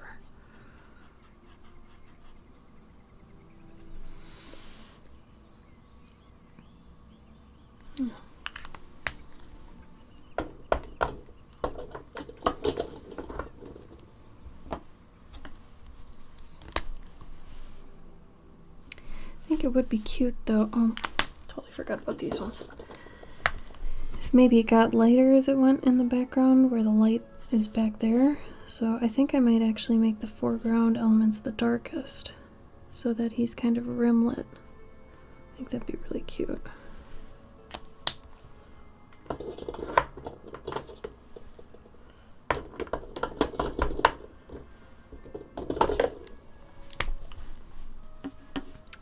Does anybody have any fun plans coming up?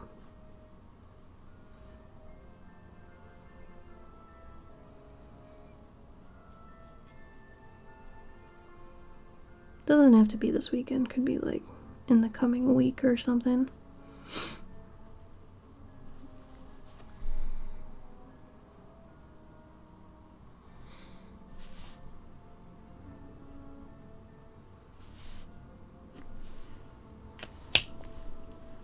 What color should his shirt be?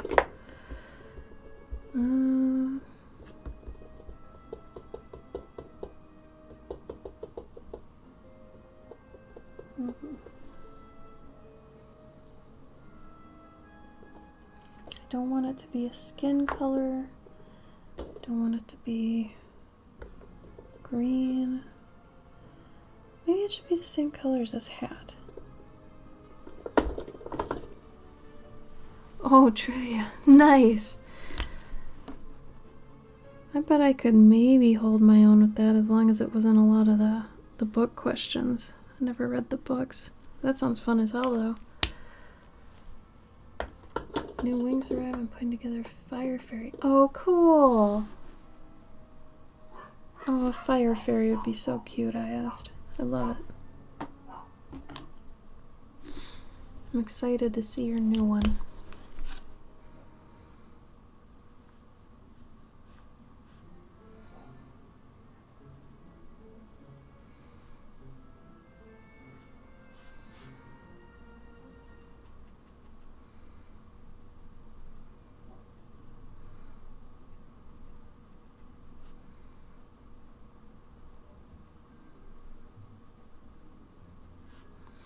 I actually might turn this into a Clover card eventually too.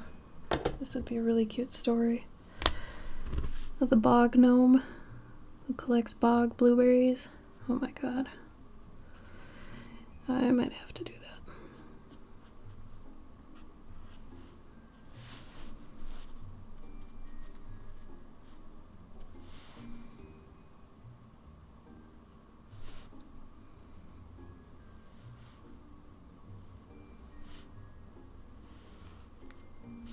This one would be darker.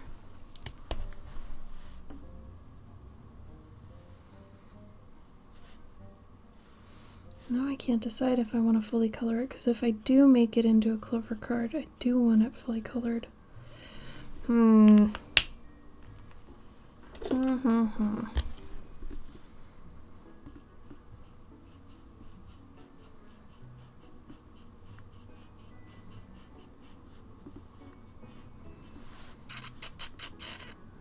Wonder.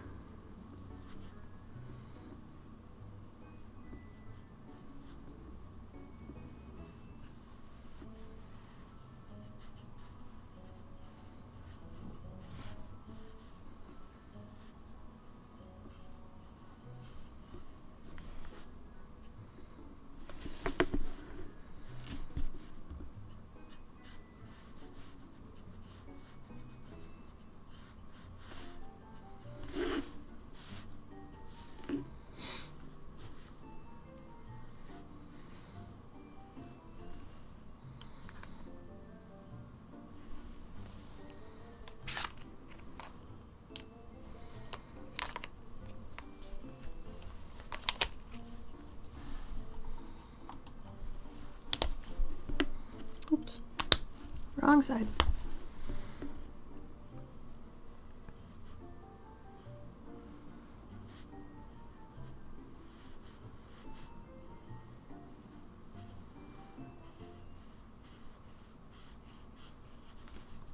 I think I might have to fully color this.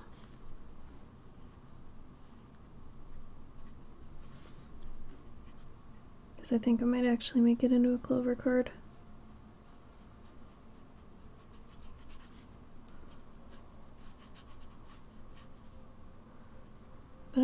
if I want it for December. December might have to be a different one.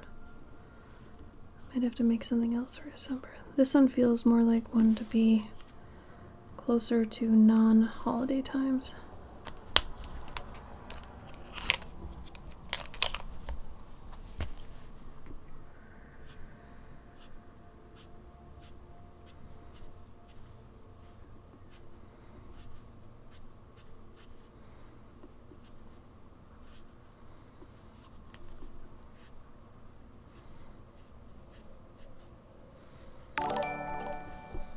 Oh, EB! Hello, just got home. Hope you're having a wonderful day. I hope you're having a wonderful day too. Thanks for the sub, EB. I hope you've had a great weekend and a good Thanksgiving if you celebrated it. You fully over your COVID now? I hope. Get back to your art fairs and things.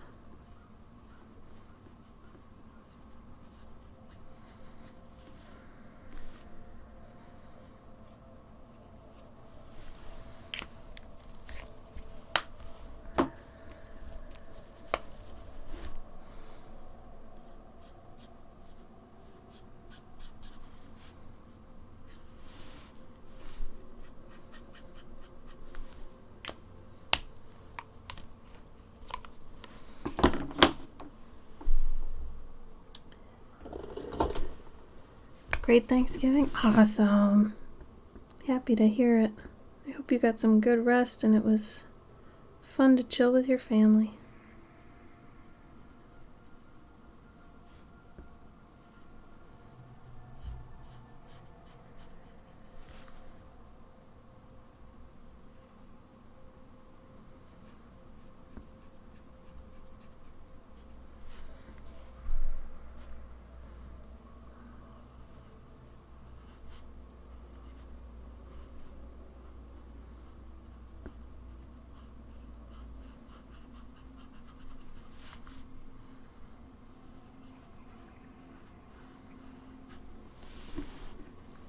Hi, Twillo.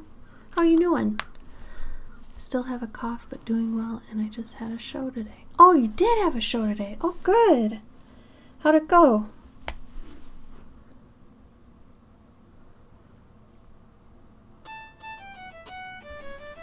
Dog Attack, thank you for the follow. Welcome.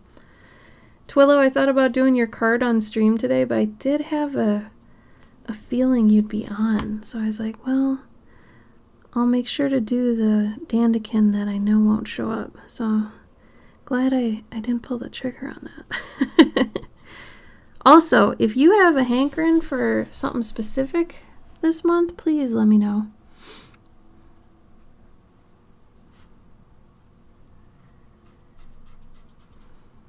Or if you want a 4x6 at any point instead of a 2x3, let me know that too. Decent money? Hey, there you go. There you go. Were you selling your little gnome guys?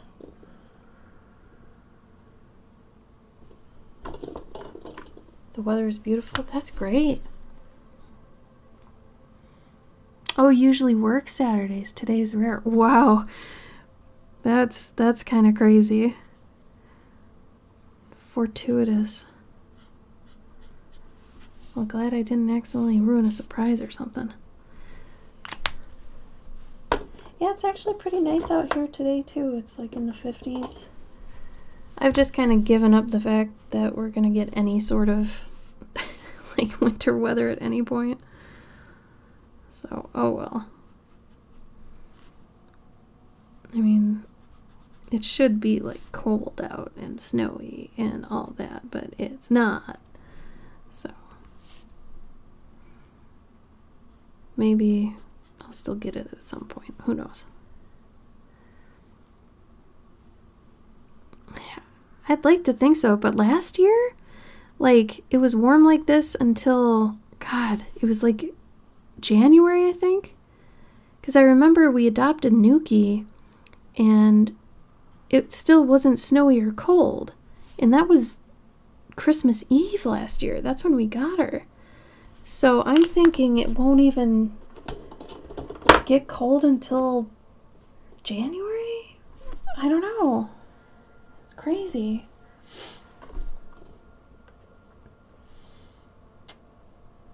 What color is this again? I'm always doing all these swatches on the side because I keep forgetting my own freaking colors. You have snow coming? Oh, send it here, Kat. I'll take it. You know me, I love snow. Give me all your snow.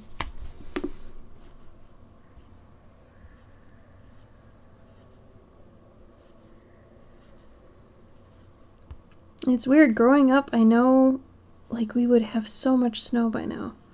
At least in Minnesota. I'm learning that Illinois is a lot warmer than it looks. Like, comparatively. I mean, it is more south, but... Oh, just not in the city? Do you do street parking? That's like the one thing I always despised about city life. I wouldn't go back to living in the city purely for that reason. It's such a pain in the ass. Let's see if I want that one. And I'll get this other color, this green tea green, I think. Oh, you just walk? Oh, that's good.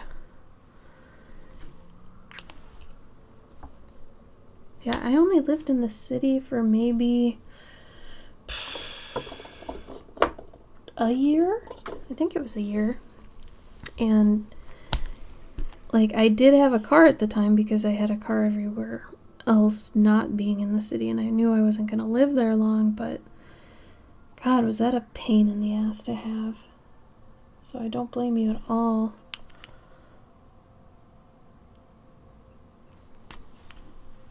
Oh yeah, it totally does.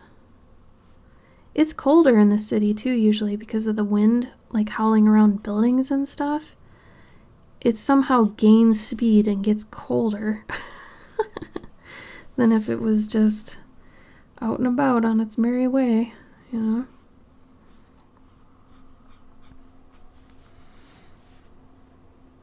Oh, I totally didn't see that one. Oh, really? Do you guys have like bad snowplow situations and such? Oh God, is this what I was using? Yeah, okay.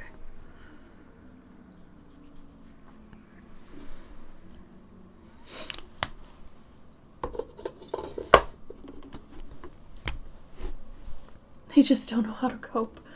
Wow.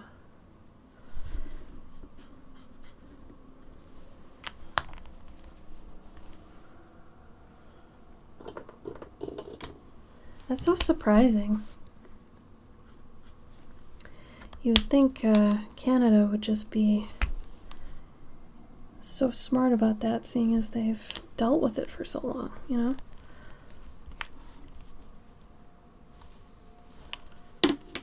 Let's use this one, actually.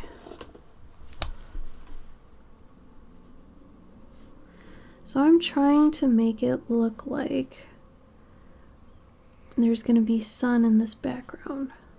So the things further back are going to be lighter, and the things in the foreground are going to be darker. Now it's going to be a hot minute until that becomes apparent. So stay with me.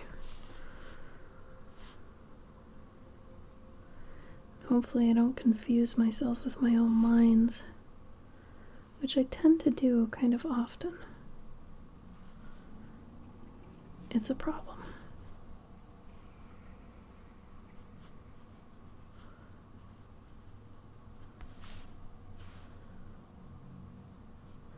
Now, this is the same color as his stilts, but I plan on adding another color to it, and they aren't overlapping his stilts, so we shouldn't have a problem.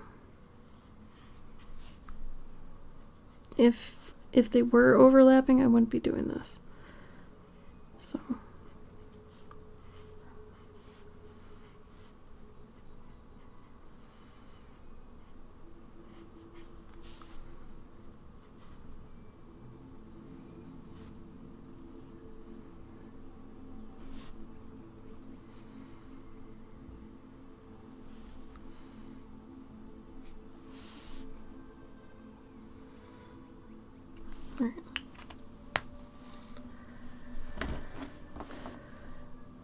the East Coast is the outside Vancouver and East. They seem fine, just not Vancouver. Weird. What's the deal, Vancouver?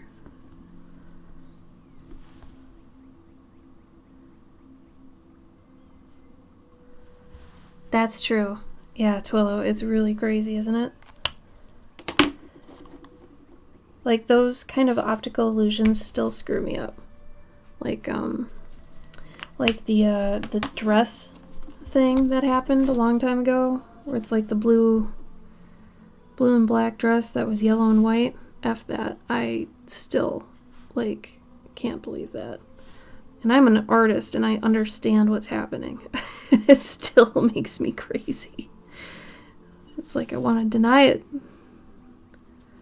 But it's true. So it's like, oh God.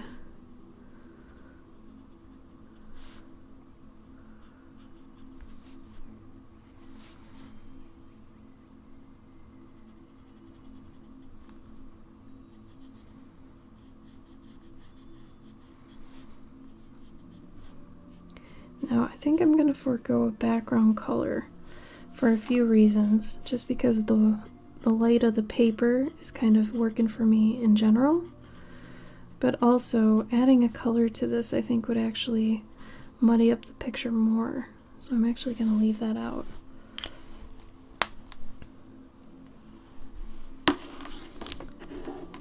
And I'm going to add some backlighting. Now that I've decided where the light is, I can add some backlighting to all these things.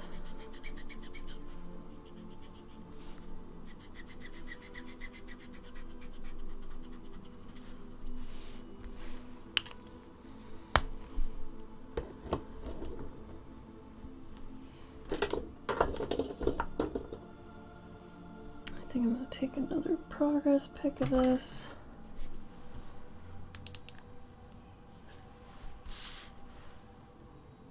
And this is for my patrons. And for those that don't know, I added the subscriber option on my Instagram.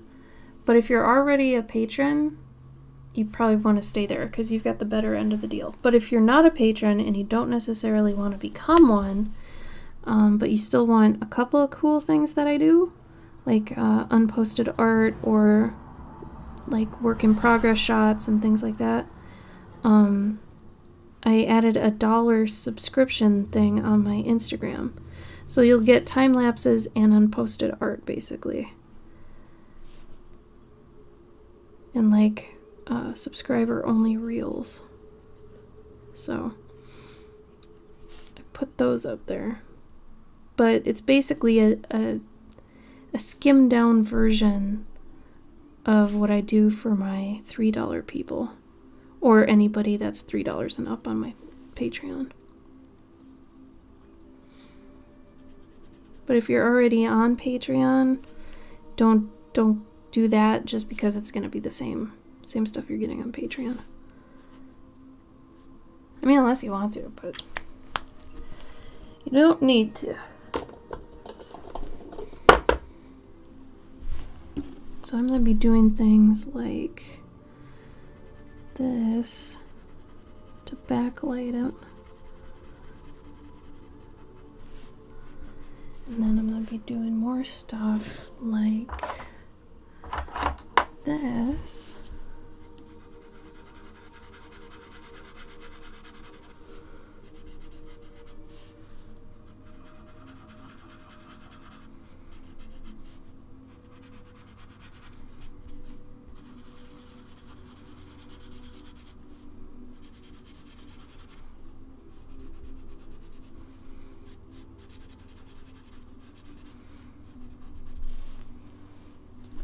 Hi Emma, how are you?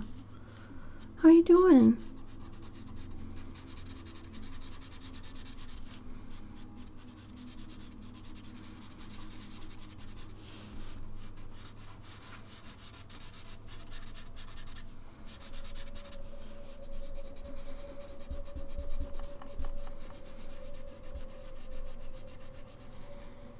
I'm doing well, thank you. I'm happy to know you're doing well as well.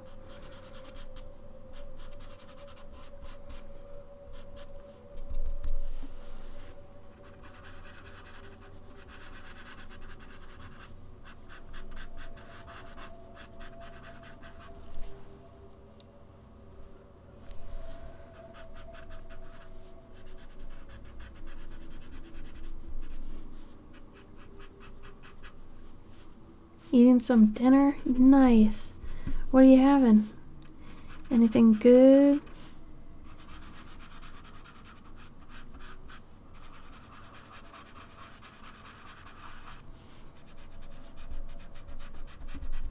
Oh man, totally forgot to color this. The stone. Sicilian pizza, nice. Well, that's gotta be tasty.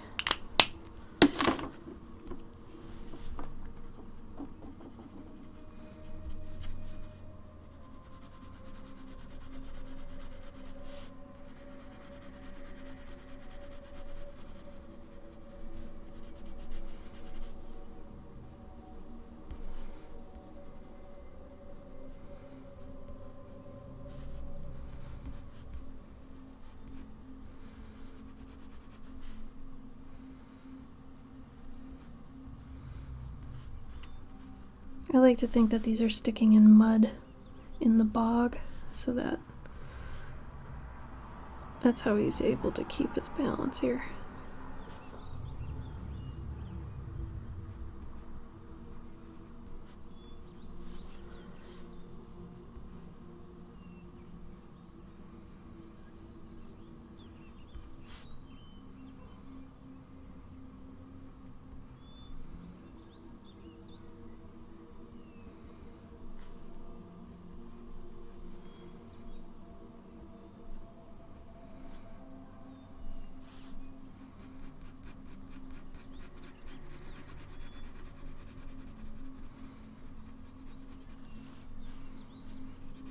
I always forget which is my shading finger.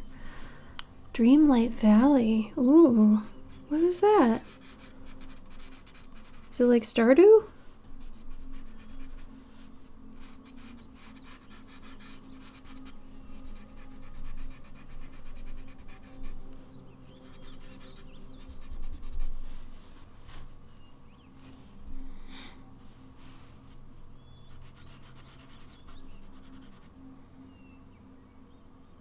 A Disney version of Animal Crossing? Cute. Like Disney characters and things? Hey Twillo, did you want anything specific this month? Or like something in the certain vein of something, or do you just want me to go for it? Oh, that's cute, Emma. That must be pretty fun.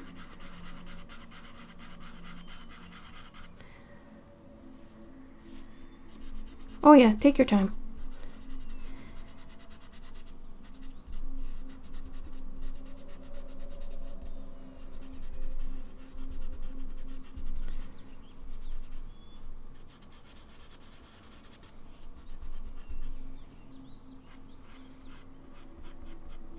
Oh, Wally's a character in it? Oh my god.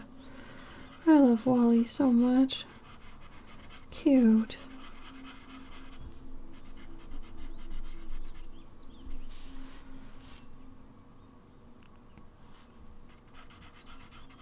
Oh, he's from Ratatouille, right?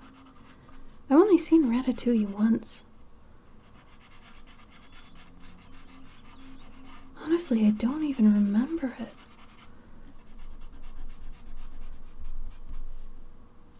Oh, Moana, cute.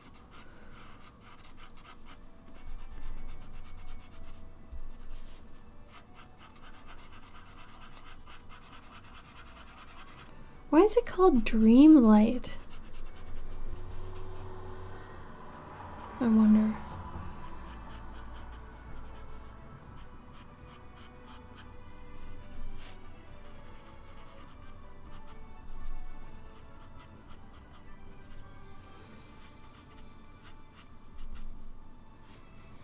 Oh, EB, did you sell your gnomes? Were they a hit? I know you were getting really excited to sell them. I'm just drawing a gnome today because somebody in my Patreon wanted them. They like gnomes a lot.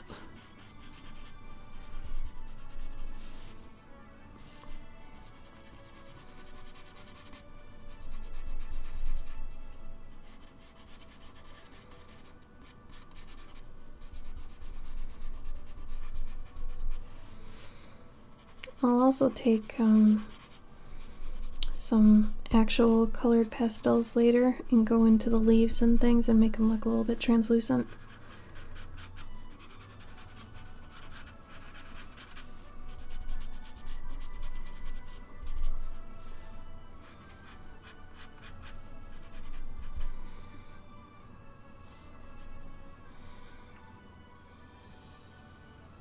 Oh, that's good, EB. Dreamlight crystals when you get rid of thorns that are growing all over the valley that are making the characters forget who they are. Oh, that's cute. That's a cute premise. So then when they remember who they are, is that basically when you unlock them and you find out who they are? Or do you know who they are before they do? If that makes sense.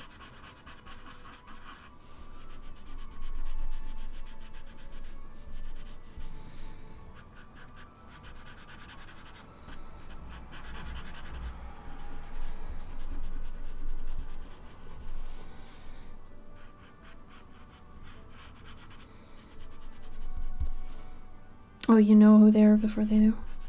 That's cute.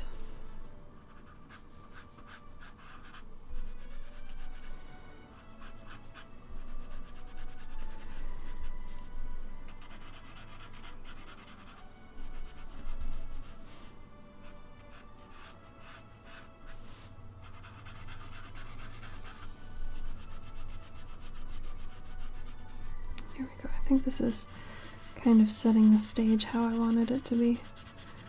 Where some of these things are pushed back and some of these things aren't.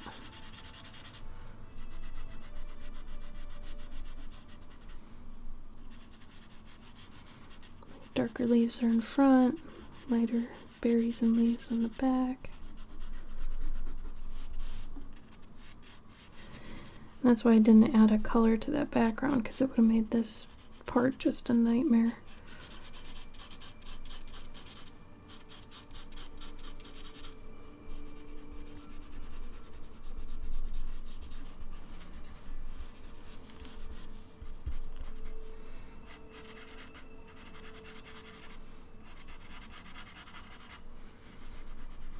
And I am going to go in and erase some parts.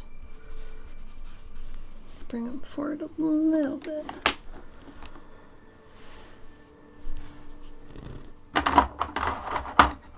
Except I'm missing one of my erasers.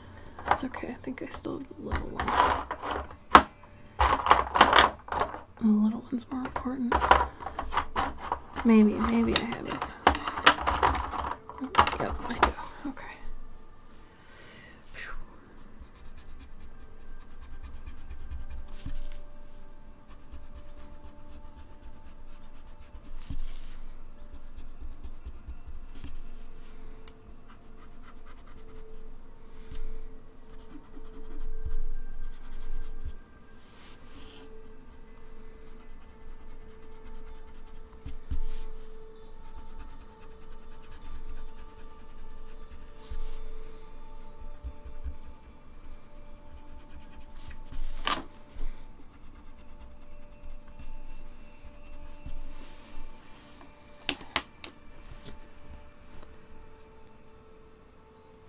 Oh, that's okay, Denmark. Don't be sorry.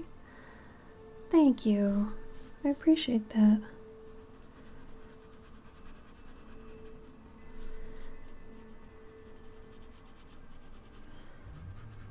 Try to have a good balance of detail. Only where it needs to be, you know?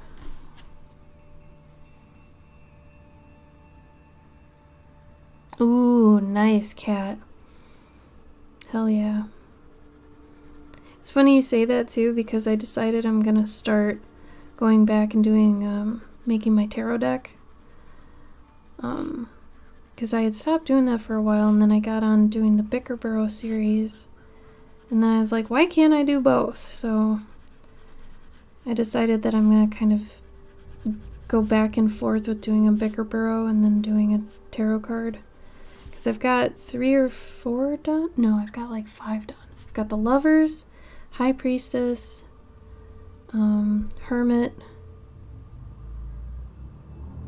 Fool. Oh God, what's the other one?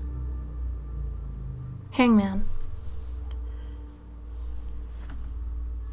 Oh, Bicker Tarot. Oh my God. Oh man, I would have to do that someday. Maybe I can make an oracle deck of just the Bickerborough. Oh my God, that might be a good idea. I think people dig that. Because, I mean, an oracle deck can be however many cards I want, right? So I could just do that, and that's easy. Oh, thank you, Kat. I'm so glad. Yeah, so maybe I'll do a Picker Oracle or something. That sounds like fun. But yeah, I'm kind of excited to get back to doing these things because, you know, my stream is the only time I do personal work normally. Right now I'm doing work because I'm behind, but, you know, I think those projects are really nice to pick away at. And it, you know, I get it done over time. So I'm still working on things that I can sell and stuff like that, but over a longer period of time, so that's good. But yeah, I think a Bickerborough would make a fun oracle deck. I think people would really dig that. So then I'll have a serious major arcana version, and then I'll have the Bickerborough one. I at least want to get enough Bickerboroughs done so it's like, you know, a book. So I have to do like 30 to 40 of them. Which, it's a ways off, but, you know, at some point I'd get to pick up speed if I got more time. So that'll happen at some point. Don't know when, but some point. No, this is actually for a patron, one of my devoted Dandikin patrons. They get ATCs basically every month. But this one wanted 4x6s every 2 months, which totally is an option. You know, if you'd rather have bigger things than smaller, I can totally do that. So she likes gnomes and she likes herbs. And I was going to do an herb, but then once I found out that there are these things called bog blueberries, I really wanted to do this. So I have a gnome collecting bog blueberries, and then I decided halfway through this that I think this is going to be a clover card. So I'm going to have to ask her if that's okay that I make it into a clover card and write a story about it. So it'll end up being it'll be one of these with a story on the back. So, and I have to make a new rare card this month, which I've already got it kind of penciled out. It's going to be, I'm introducing a new character into that world. Not new to me, but new to anybody who's getting it.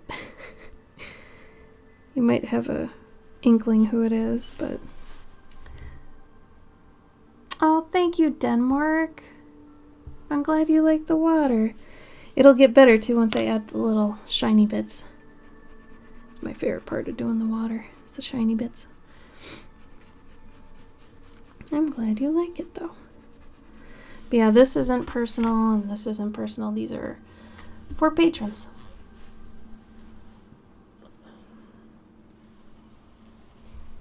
Oh, really? There aren't enough lighthearted oracles? Is that true? You'd think that that'd be like the time to make a lighthearted deck. That's crazy. Huh. Well, I'm all for it. Once I get enough of them, it's on.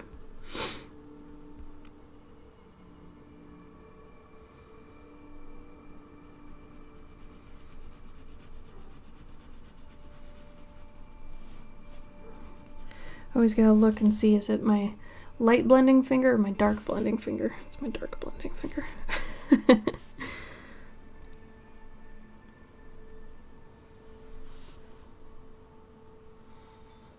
Oh, really, Kat? Interesting. Patrons are from you to a specific person, right? So is that not personal? It's true, but I mean, it's not fully from my brain. So what I have them do is they fill out a sheet that tells me like all their likes and their favorite things and stuff like that. And then every month I look at it and I pull some stuff from it. And I make something for them based off that. Now, when I say personal work, I mean my own personal endeavors. So my personal work is my stories that I have that I can't work on yet because I don't have enough time, but I've got them written. I've got at least 3 that are ready to be illustrated. And that's my personal work, like my merch, my stories, anything that's strictly 100% mine and something that I want to make because I want to make it, you know? So that's why I consider personal work. Technically, this is me doing a mini commission, I think of it, since it's like, you know, they basically give me this bucket of things and I pull from it every month and I make them something. So it's like a surprise commission. They kind of don't know what they're getting, but they know it'll be around something they like, you know, because it's revolving around things they enjoy. So that was the idea anyway, that they'd always get something they like, but never know exactly what it is. Because, I mean, if they wanted a commission from me, they could just email me and be like, hey, I need a commission of this. But if they want some surprise original art monthly, this is a good way to get it.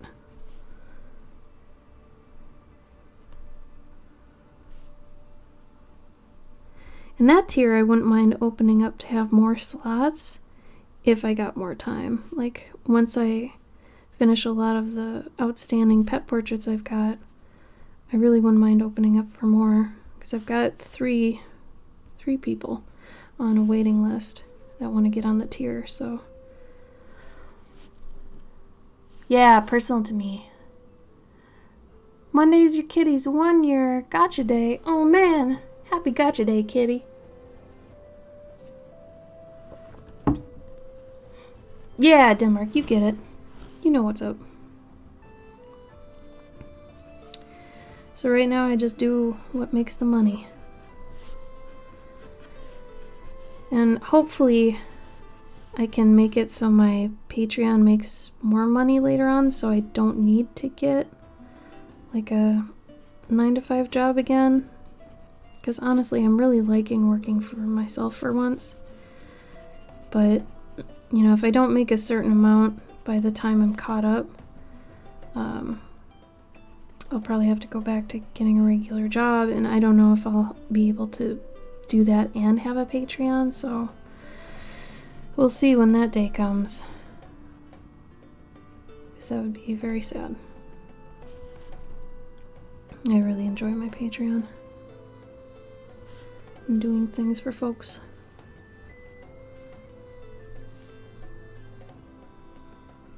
But that's like a good ways down the line, I think. Maybe another year out, probably. Or it could be next year if I get a good run at something, but we'll find out.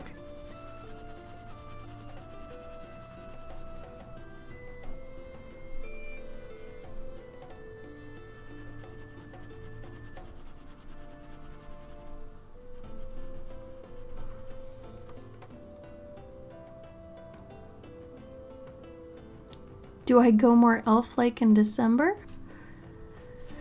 What do you mean, like, more elf stuff? Or how do you mean?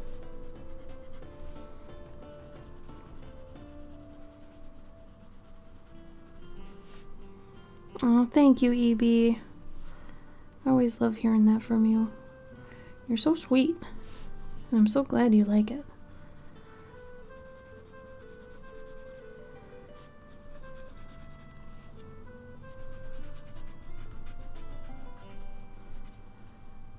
It's a lot of work, but I would really miss doing it. I like making people stickers. I like writing stories for people to read. I like doing all those things.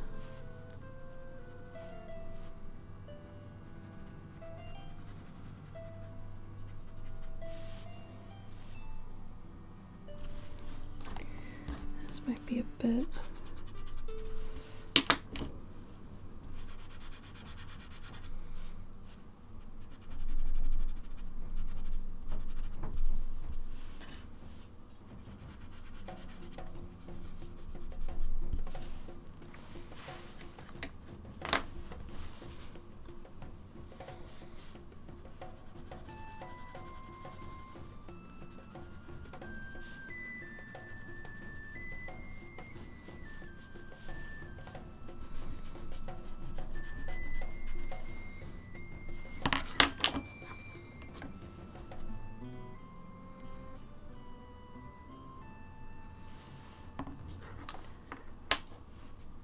Oh, dude, David the Gnome was my shit growing up. I love that show. I actually attribute this whole mini-series that I started of this character, I attribute it like almost 100% to David the Gnome. She's small and she lives in a micro world and she helps like critters and things. Like this whole story of every card that I do is basically David the Gnome. I'm so glad you got that from my work. That's a big compliment. Thank you.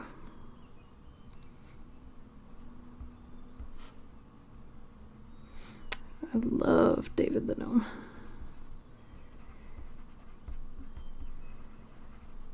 That and Gummy Bears. Like, those theme songs get stuck in my head for days when I think of them. I'm like, oh man.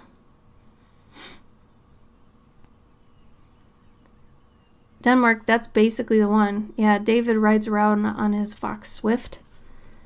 So I think you're talking about David the Gnome, homie. It was on Nickelodeon, I think. But yeah, the fox's name was Swift. And he was cute. He just made a bunch of noises.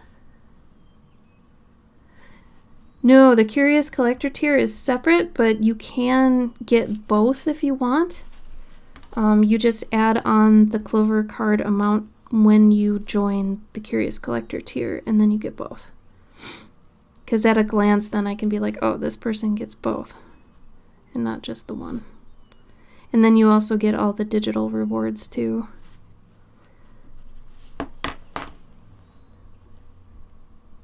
But all the tiers above the $3 tier get the digital stuff too. Oh, really? The show was called something else? What was it called? I didn't know that. That makes sense though. Dude, the last episode of that show was dark. He and his wife had to like go basically to, like, they had to die, but it was more like how elves go to you know, the elf place in Lord of the Rings. I forget what it's called.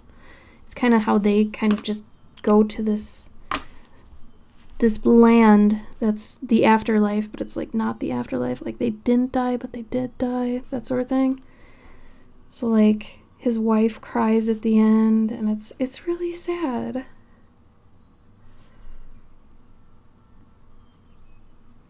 But damn, that was a good show. It's actually on YouTube. Like, you can watch all the episodes on YouTube. At least last time I checked. Maybe that got taken down. I don't know.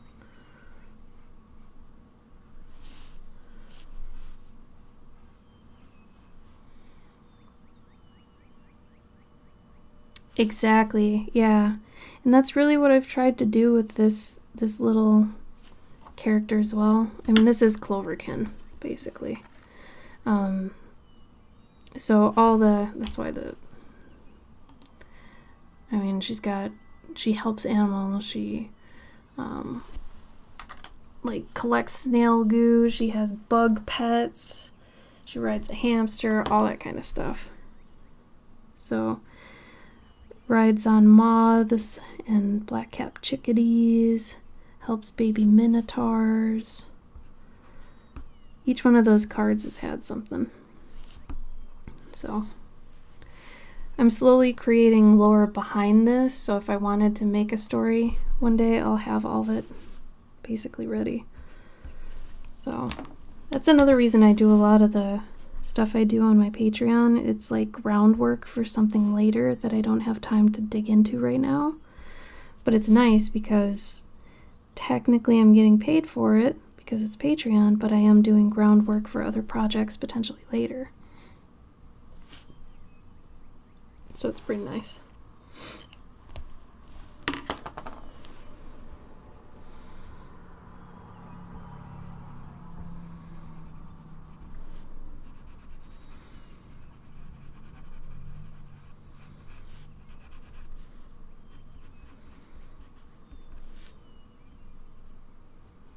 I need to get my pastels out. These need other shades of green.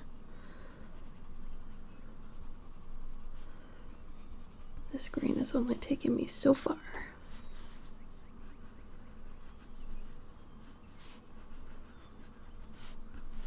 Well, let's do the water since we're here.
Yes, Denmark, yes. All those reasons. I loved it. He was kind, but he was stern. It taught so many good life lessons, too. I love that show so much.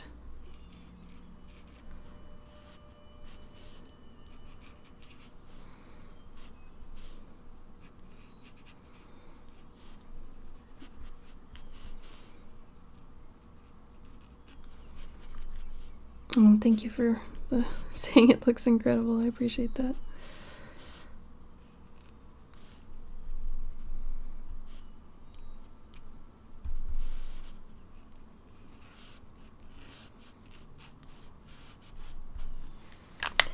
Then I go through here and make some things a little bit softer.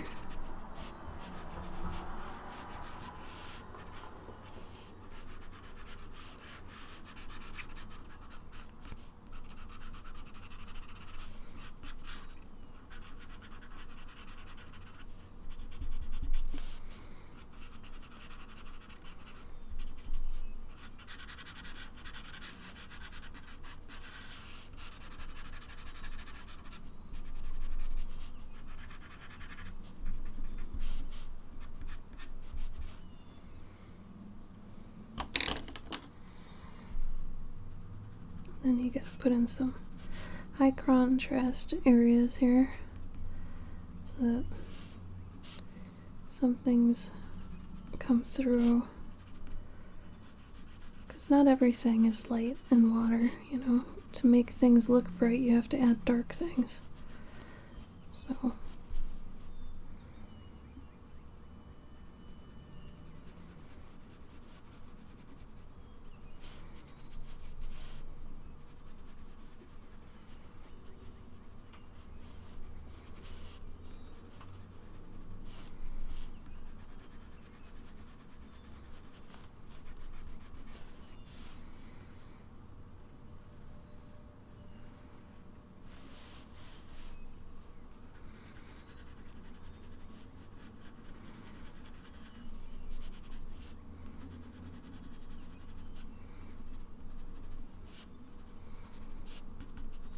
but shadows only go so far usually, depending on the clarity of the water.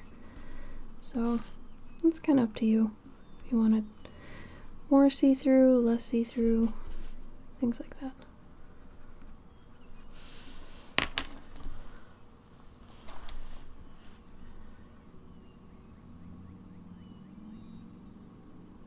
It's true. It could be the moon if it wanted to be.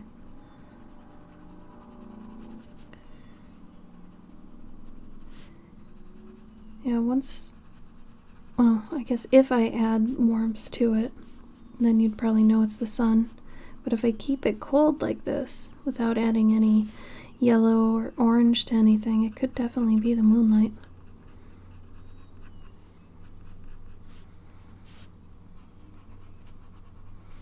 If it were, I would honestly make the water darker. If it were at night.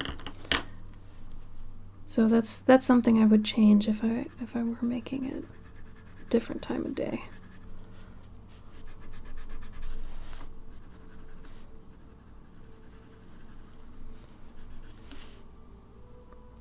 But this might be good for now.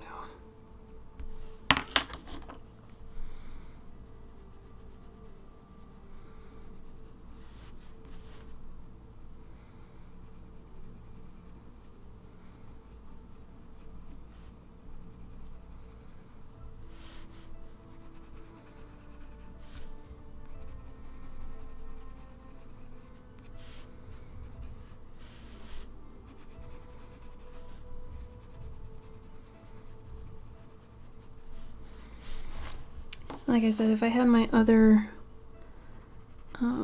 pastels with me right now, I would be tinting a lot of these things different colors. But they're downstairs. So it's still a little bit drab to me, a little bit too desaturated, but I'll change that later once I get the other colors ready.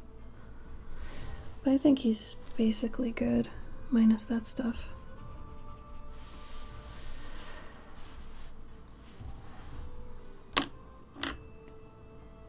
Oh, gotcha. Well, thank you. Glad to know that the choices I make seem to really impact it. That's nice, because I mean, you know, you go so far being an artist, you hope your instincts are good. So for somebody to tell you they are, that's good too. I didn't want that detail to be distracting. Thank you, EB. Well, I'm gonna make this into a clover card. I don't know if it'll be for December or not, since I wanted to maybe make a winter one for December, but I don't know. Maybe I shouldn't always do that. I try to get into the seasons when they happen when it comes to Patreon stuff, but you know, maybe, because not everybody has snow, so it's like I don't have to always do a snow-based thing, you know. So we'll see. Oh, Denmark, thank you. You are too kind. You're very sweet. Thank you. Yeah, so this I'll end up making into one of these. So it'll come with a story on back about this bog blueberry hunter. Well, I appreciate honesty like no one's business, so. This one, let's see. I have to find out if this person likes, or is getting color or not.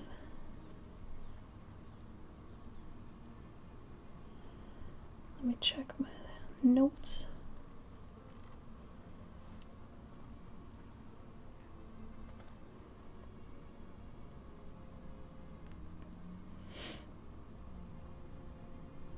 Patreon.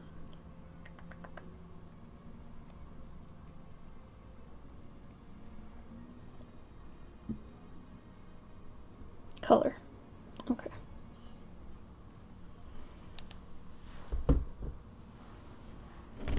Thank you, thank you. Let's see. Gotta get this crazy orange out. I want to squish the furry one. So furry. It's a fuzzy fuzzy. I'm gonna go over this whole thing and then I'll go back in and do darker bits. I just want the whole tail to be the same color but different values in places.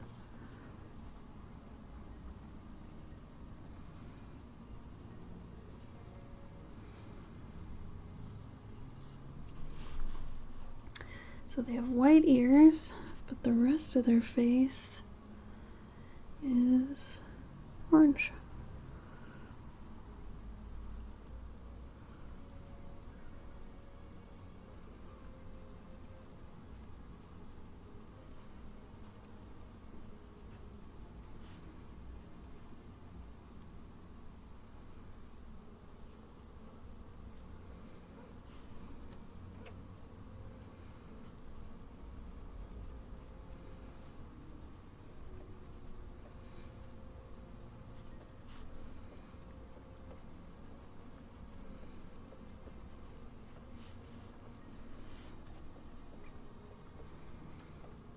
I always forget their arms are actually black from all the way up there.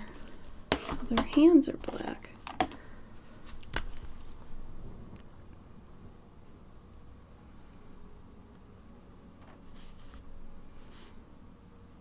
So I'm going to give her, I think, a teal outfit mainly, because I think it would look good with her coloring.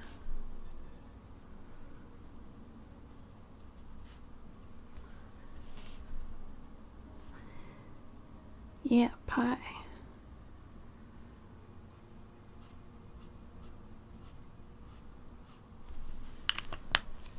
I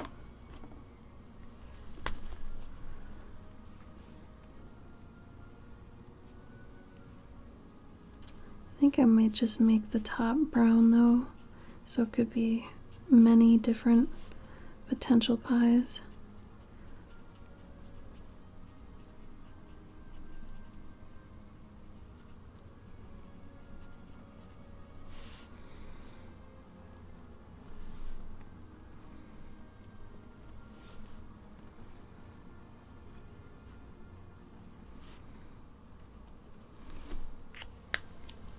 I can smell it already.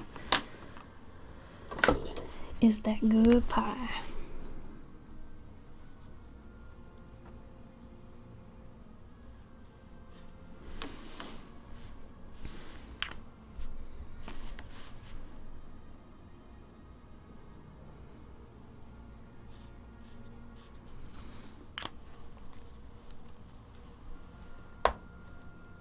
Oh, I could totally see that, Cavendish. I'm gonna go to the bathroom real quick. I'll put these up here so y'all can, if anybody new comes in, they know what they're getting into. Alright, I will be right back. Give me like 5 minutes.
Okay, I am back.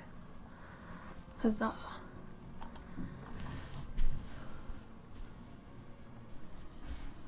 Put my drawing glove back on. Right. Let's finish this. Okay. Gonna use some pretty subtle colors on this. Imagine her voice being soft and kind too. I do too. I think she'd just be a sweet little lady.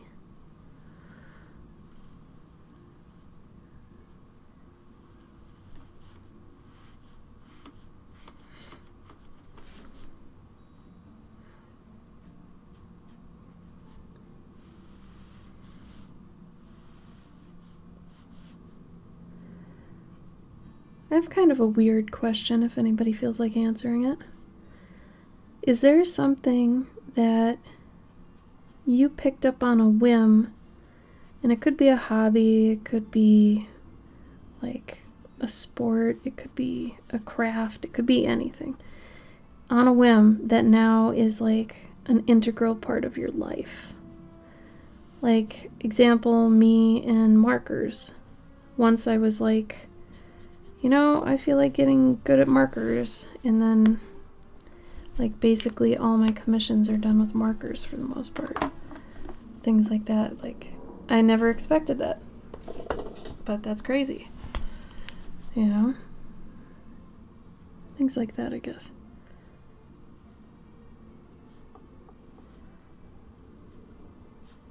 You ever had something like that?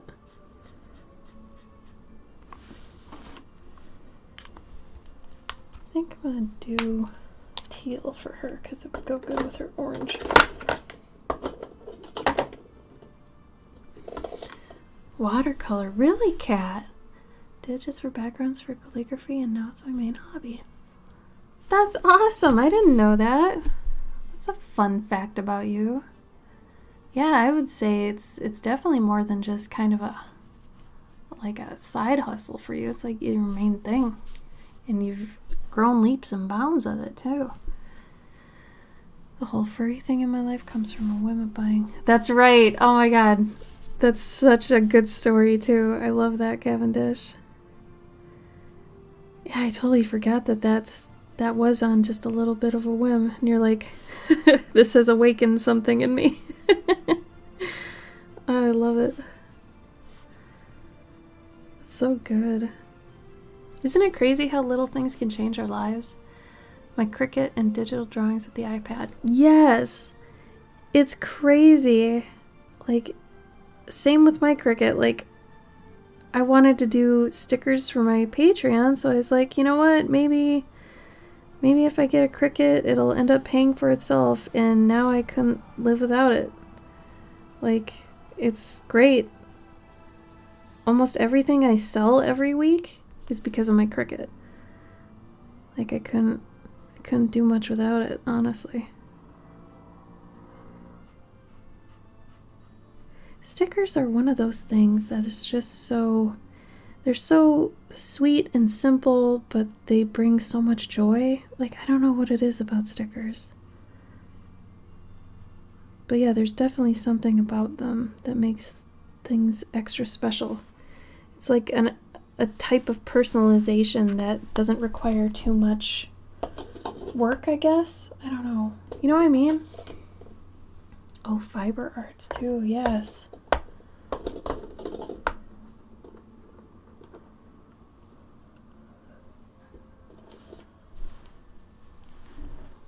Sublimation ink as well. Oh, I've yet to mess with that. I'm really curious about that. I want to go back to doing silk screening like I did in high school. Silk screening was really fun for me.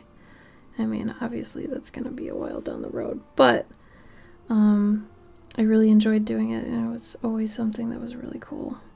But sublimation ink, I've been so curious about. Oh yes, Twillo. You only have a hammer, everything looks like a nail. That's kind of funny. I've never even heard of that. I like that. I love that you're always looking for an excuse to use yarn, though. That means you're passionate about it. Furry also was an accident. Roommates took me to Anthrocon and it just clicked. See, that's a good thing. When you find out things about yourself that you wouldn't have found out if it wasn't for, like, going outside your box or, like, having a friend introduce you to something. Like, those are magical moments, I think, in your life. When you get to find out something new about yourself that you wouldn't have before, you know? That's truly magical, I think, in my opinion. Digital art drawing was basically wanting my own profile picture. There you go. That's how it happens. Was it necessity is the mother of invention? There you go. That's a good example of that. When you have a hammer, everything looks like a nail. I'd never heard that before. I love that.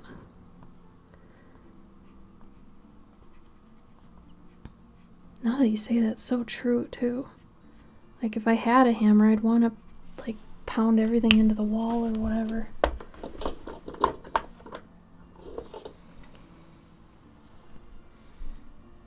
Really? It was just from a coworker? That's crazy, too. Were they one of those people who their enthusiasm is just absolutely contagious? That's a good coworker then, because usually you can depend on them to kind of get you going if you're not into working so much that day. These are just going to be bags kind of floating around.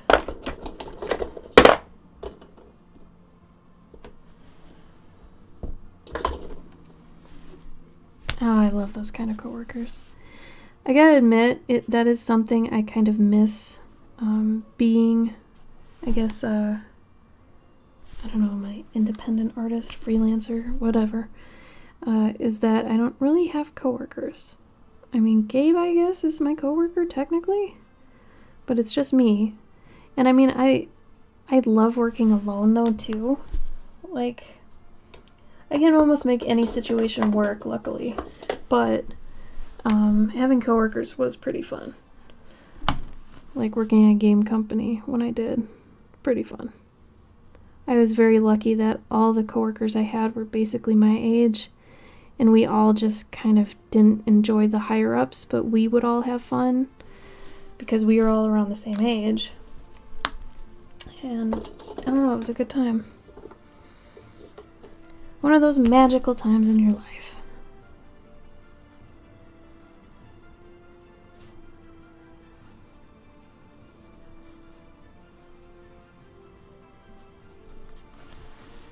Started out with him getting a membership to a local yacht club and me organizing group tips where we each took in $20 to rent a boat for a day. That's awesome!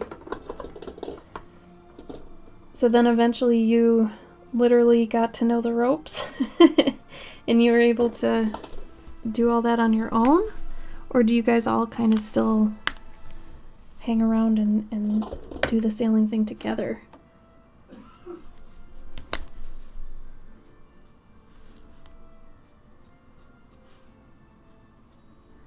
Oh man, you should do like a pirate campaign D&D thing on a boat. Since you do, you know, role-playing stuff. Oh man. That'd be fun as hell.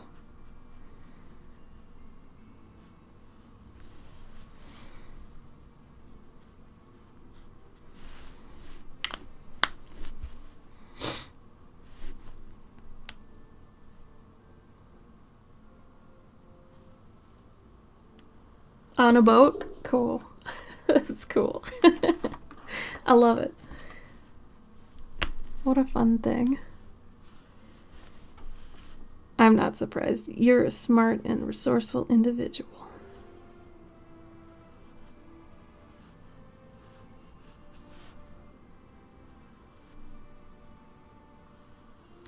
Man, I love markers, but if you are working with them too long, you get a little bit of a buzz. I even have the window open.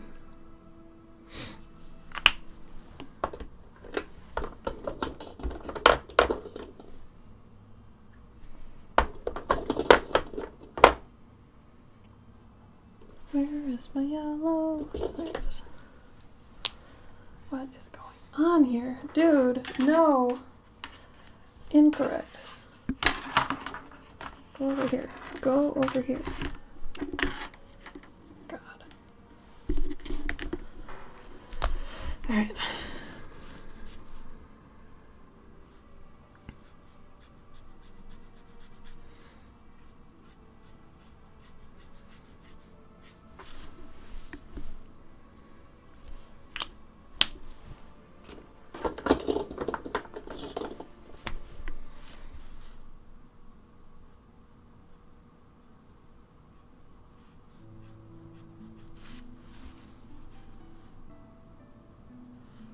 Did anybody have any pie this week that wasn't pumpkin or pecan?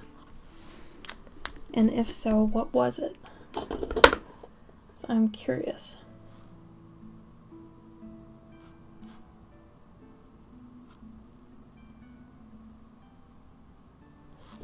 I feel like everybody has either pumpkin or pecan pie for Thanksgiving.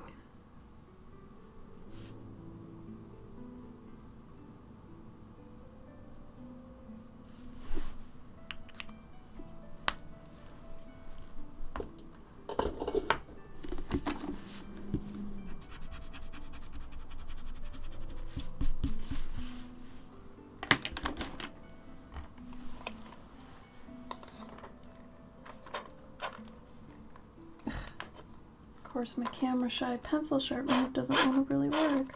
Come on, buddy. Come on, buddy. You know what? This other one, maybe this one will work. A peanut butter chocolate pie? Hell yeah. Hell yeah. That sounds fantastic.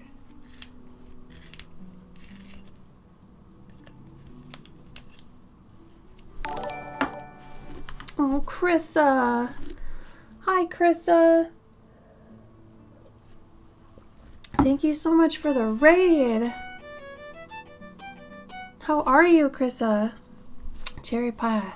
Yeah, we did this one earlier, so we're in the midst of this one. I'm doing things for patrons right now. So, welcome everybody. Krissa, how was your stream? Also, I totally saw an ad the other day that had you in it. Congrats, that's awesome. I am happy and proud of you. Good stream? Oh, good. I'm so glad.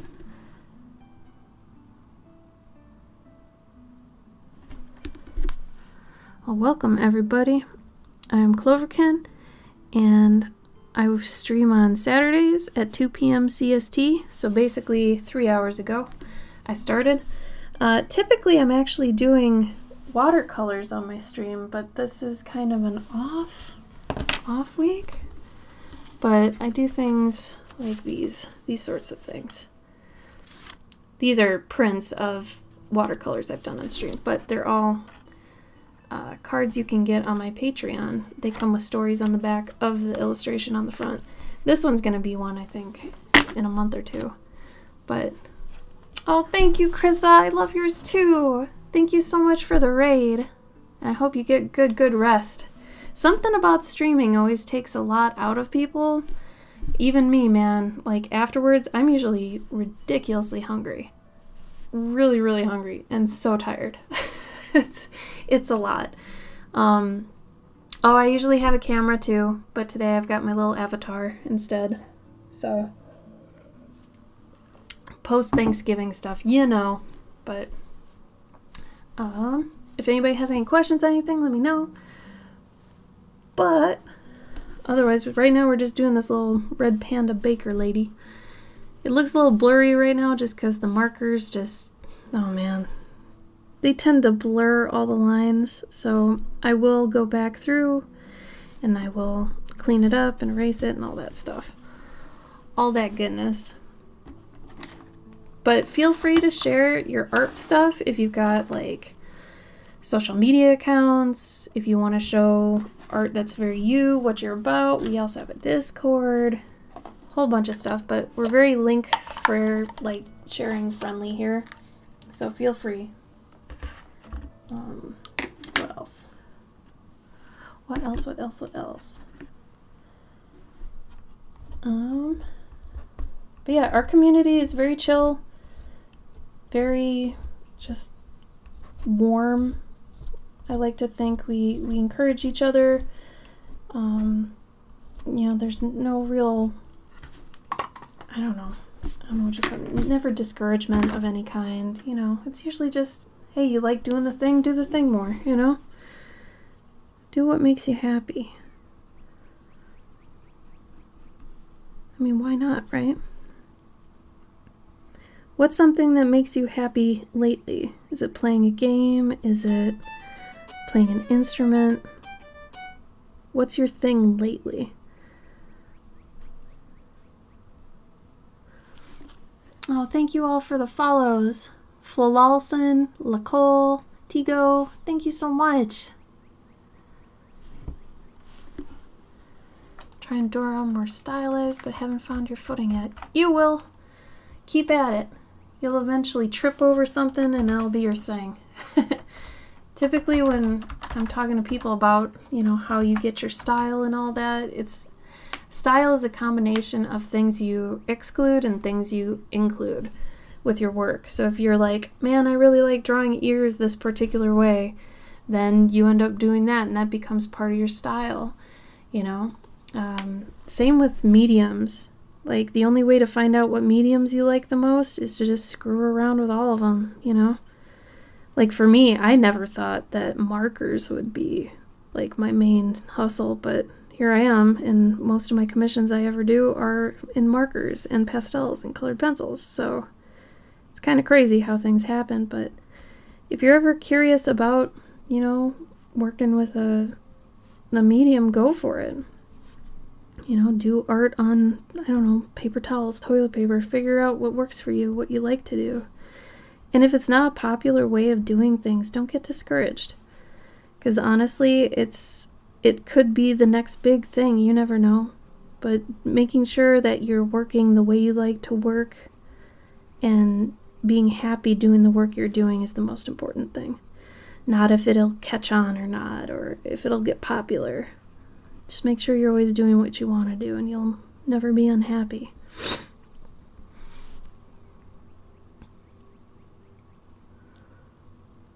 Oh no, Jennifer, whatever makes you happy. Doesn't have to be drawing. Diamond painting? Heck yeah. I've heard from a lot of people that diamond painting is like the business. It's actually really fun to do. I haven't gotten to try it yet. I know a lot of friends who've made paintings to be diamond painted. I haven't actually considered doing it yet. Maybe I should. Because it seems like it's a fun thing. It's like a coloring book to the next level, really.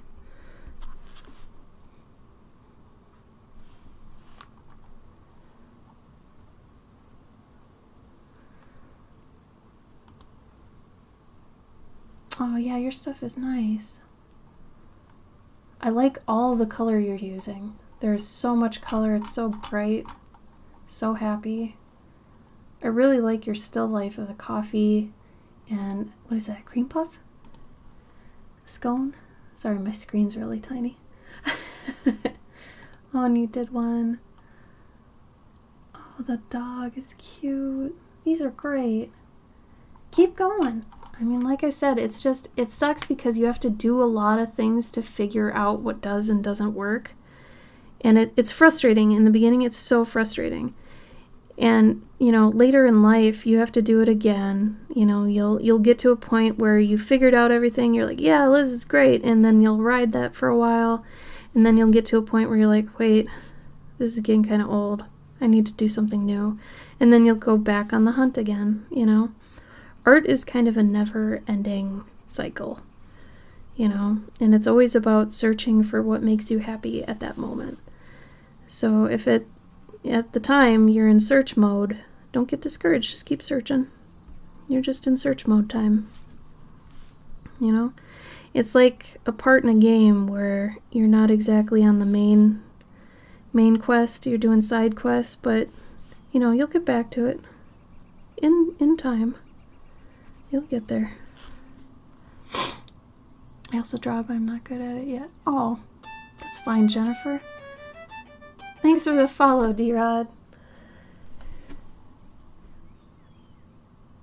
Just keep at it. As long as you don't give up, that's all that matters. And, you know, art can be for you more than anything. It should be. You know, don't feel like you ever have to share your art if you're not ready. Or if you ever want to just keep it as just your hobby, you don't have to make money doing it. You can just keep it as something that is yours. I feel like a lot of people who use art to chill out or, you know, all that, they think they have to make money with it. It's like, nah, don't feel that kind of pressure. If you have the most fun doing art when you're just with yourself and that's it, and you put it aside when you're done, you don't have to sell it. Like, don't feel like you have to in this day and age. Because really, I feel like that can hurt how art affects people. You know, if they just want it to be for fun, keep it for fun. You don't have to make a hustle out of it. There you go, Kat. You know.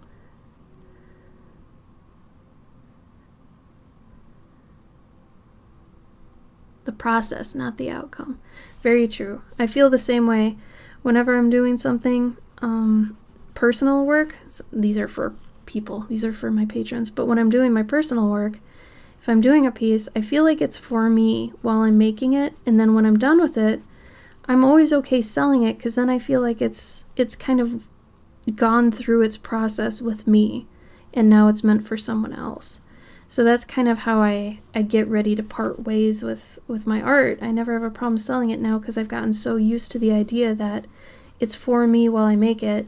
It's for other people afterwards. Hi, Sophira.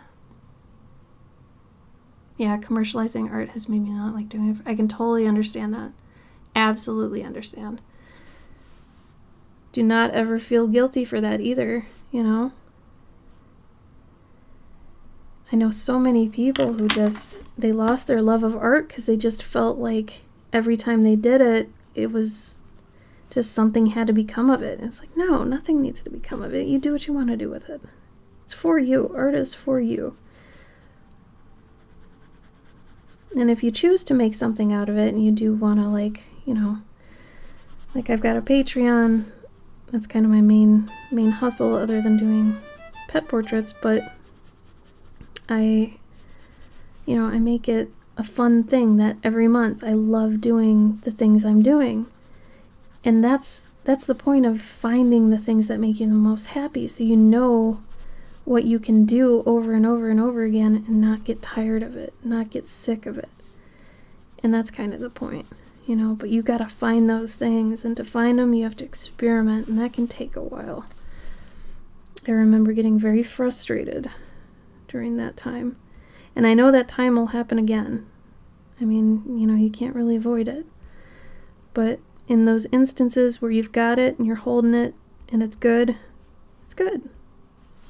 You know, you take those times to be in that moment. You're welcome, D-Rod. Sold stuff for people when asked for it, but I do not enjoy making things for someone to start with. I could never do commissions.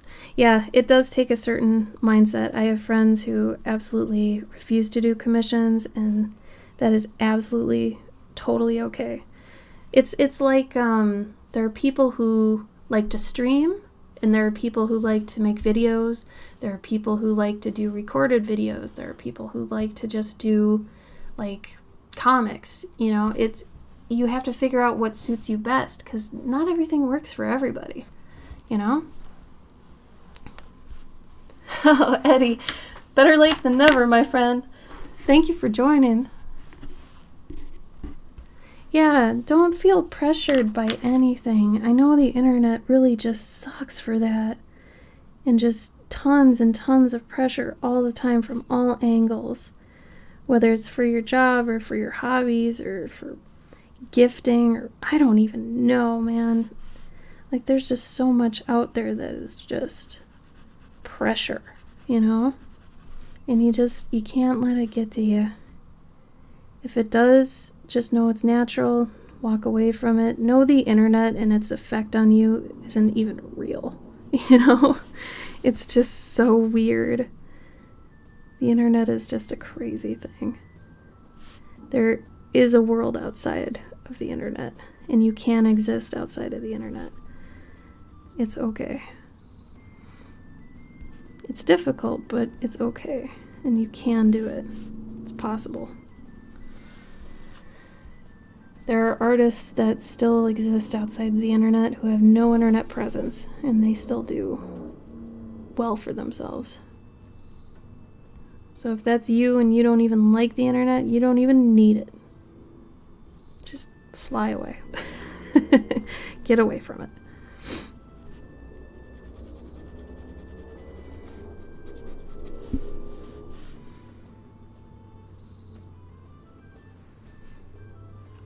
But yeah, for me, these are ATCs I usually do for my patrons. I have one tier that every month they get original art.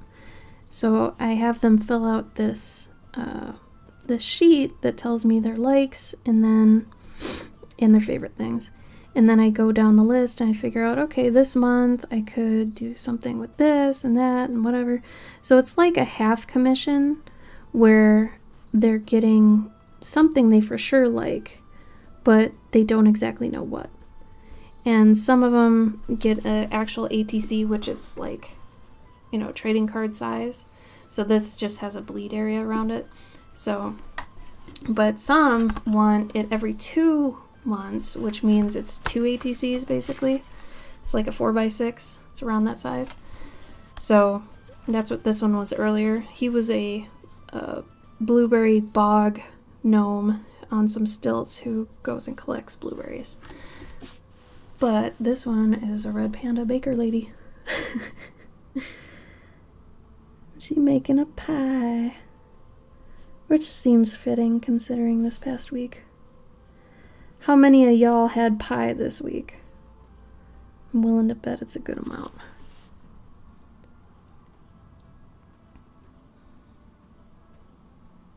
Oh, small little animal figures. I'm guessing that's the same as the calico critters. I think I've heard that. Yeah, I relate it similarly to like Beatrix Potter or my favorite little ceramic figures are actually called cheesers.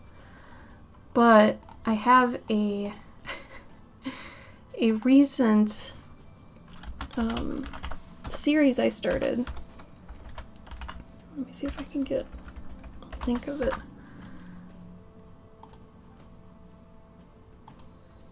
A series I started that's kind of like an R-rated, I don't know if it's R-rated, maybe PG-13, version of like Beatrix Potter stories.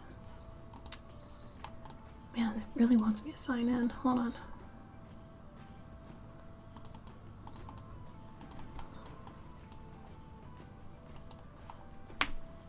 Goodness. There we go.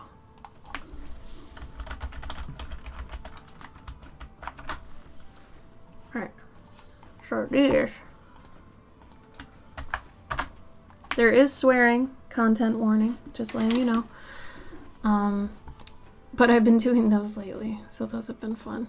Usually those are what I'm doing on my stream. So in 2 hours, I basically do one of those watercolors, but I also work on, or will be working on my tarot cards coming up. I also have a tarot card, like Major Arcana set that's in progress. But yeah, it's kind of a toss-up. If I'm working on work, or if I'm working on personal projects. But either way, typically Saturdays at 2 p.m. CST, I'm working on stuff. Twillo, speaking of, did you see my suggestion for a Yule goat? No, I didn't, but I'm totally doing it. I love drawing Yule goats. Oh my god. I made Yule goat sticker, actually, one year. R-rated. Yeah, I gotta not say that. I should just say, like, Beatrix Potter was swearing. That'd probably be easier. And less, explicit sounding, I guess. Thanks for the follow, Justin. Welcome.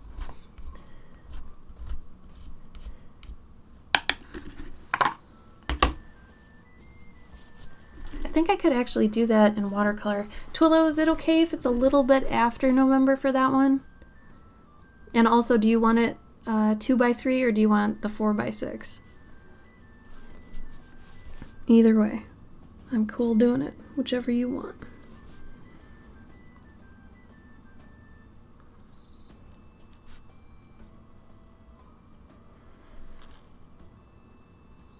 Because if I can get it to you a little bit later, I'll do it in watercolor.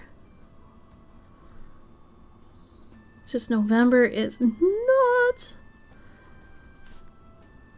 I could also do it on the stream if you want. You want to see the process? Up to you. 4x6? Okie dokie. 4x6 watercolor. Alright, so that'll count as the November, December, if that's okay with you. Other question. Do you also have many different things you like to draw? For example, I like to draw fantasy animal things, but I also love drawing manga girls because I just feel like it's so contrary. I do. I like to draw animals in fantasy worlds and little fantasy things, but I also love robots. Before I was basically fantasy, I was doing nothing but sci-fi for years. So the whole strictly fantasy thing probably came about maybe about 2017, somewhere in there, and I was like, I should probably make this into a brand so I can, you know, kind of make it more cohesive. So I still do the other things once in a while, but I don't know, I'm pretty content with what I'm doing right now. But if anything, it's not so much content I jump around with, it's more mediums. For me, I do a lot of digital stuff as well as traditional. Like I'm doing markers, watercolor, digital things. I do a lot of the digital work for the stickers that I make too. So there's a whole bunch of things that I kind of, I don't know, I stretch my skills out over those kind of things instead, because the content kind of stays the same for the most part. Though once in a while I will get like a hankering to draw, you know, a human. But honestly, I stopped putting efforts into things that I thought people would like versus the things that I wanted to do more often. And then once you do that, you start attracting the people that are like-minded like you, you know? So I knew drawing humans basically like usually gets a lot of follows and things, and I was like, yeah, I was doing this for a while. Like, you can basically see my whole, I don't know, journey, I guess, art journey on my Instagram. It goes all the way back to when I joined. And you can see when I started with markers, how bad I was. And, you know, over time, how comfortable I got with them. But content-wise, it's kind of been the same for the past couple of years, just focusing on animals. I really just enjoy animals. Architecture, that's one.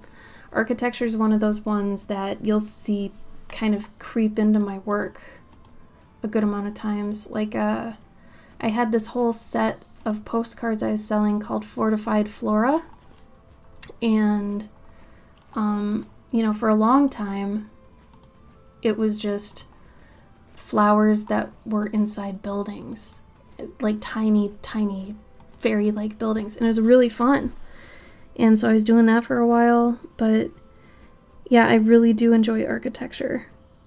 Not so much vehicles or anything, but I think that's probably the content you mean. Like, other than animals, what do I like? I like architecture a lot. A lot. I wish I could draw it more realistically, or let me not say realistically, but more believably, if that makes sense. So when I do draw it, it's not too far from being believable, I guess. But anyway. But you hate to draw it. See, that's how I feel about vehicles. Like, I don't like drawing cars or motorcycles or things like that. But my avatar, like this one? This avatar? She's not, no. I actually based her off my character Cloverkin, who is just, it's weird because I was cosplaying this character before I ended up making the character. And this is my like start screen before I start streaming usually. So it's like, it's me, but it's not me. Like it was me, but the reason this character looks the way it does is because I used a 3D model that had a base on it, and I just kind of modified it to look like my character. So it's just there on the days that I don't have a camera. But she does look very Wind Waker, now that you mentioned it. I think it's just the really black eyes. I could totally see that. But yeah, I just, some days you don't want the camera, you know? And I used to have a little, where is it? My little, I have this little animated me. I don't know if you can see it. It used to be like right here. It's behind it, but it used to be there instead of the avatar, and I was like, it'd be better if I had an interactive avatar a bit. Oh, good, it does? Oh, that's perfect. That works. That totally works. I also used to be in games. I did like, 15 games? They were mobile games, and they probably aren't very well known at all. We did have one that got like 1 million downloads, but I doubt anybody remembers it now, but that was a while ago, and God, I'd have to say it was 2015, and then I went freelance after I left that company. So I was in games for like 10 years. I have an animation background. I went to college for animation. So I typically, like when I can, I animate. And I usually do it for tiers on my Patreon.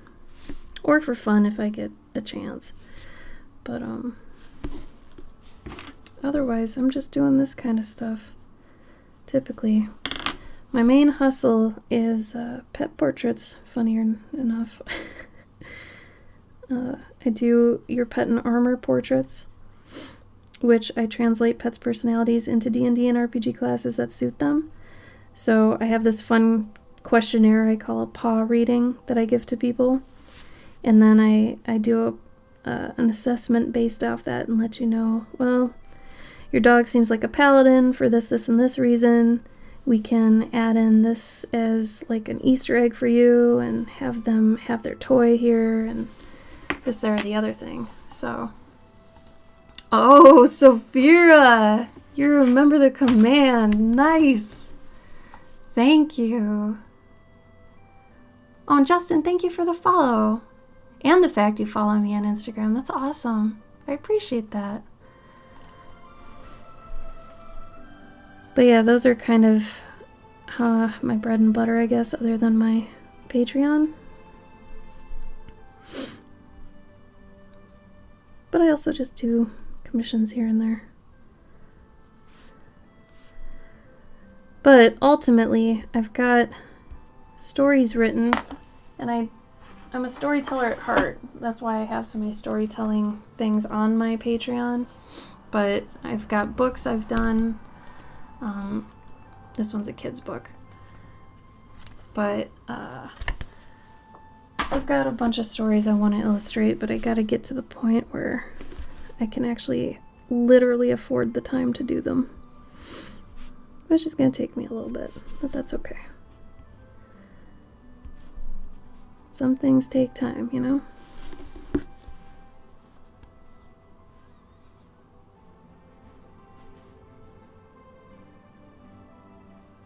Oh, did I already thank you? Sorry. Sometimes I forget that I do that. It's hard to keep track, man. When you're streaming, like your brain is going 1,000,000 miles an hour.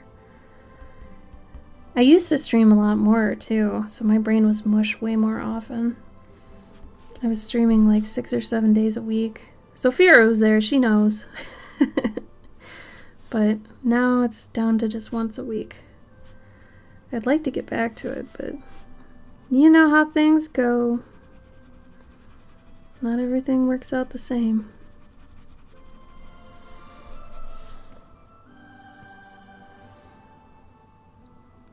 think if I want a different color for the background. And I think I do, but I don't want it crazy. I just want it subtle. Subtle, like you're not gonna really notice, but it will be. And I want it to kind of blend in with things in the background, but not crazily. So this will do it.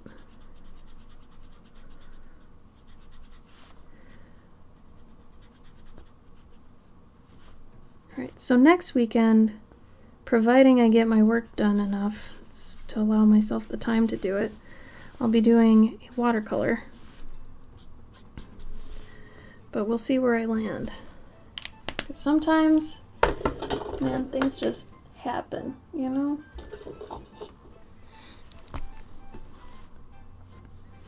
But I think we're close to done on these. So if anybody came in late and you want to see the start to finish of these, we drew them during the stream and we colored them during the stream. I think that's it. It's kind of a straightforward stream, really.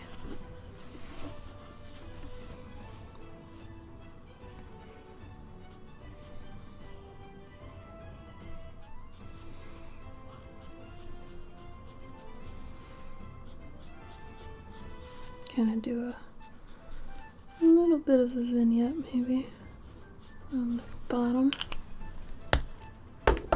And use another color here. Kind of get that in. Oh, thanks, Eddie. I appreciate that.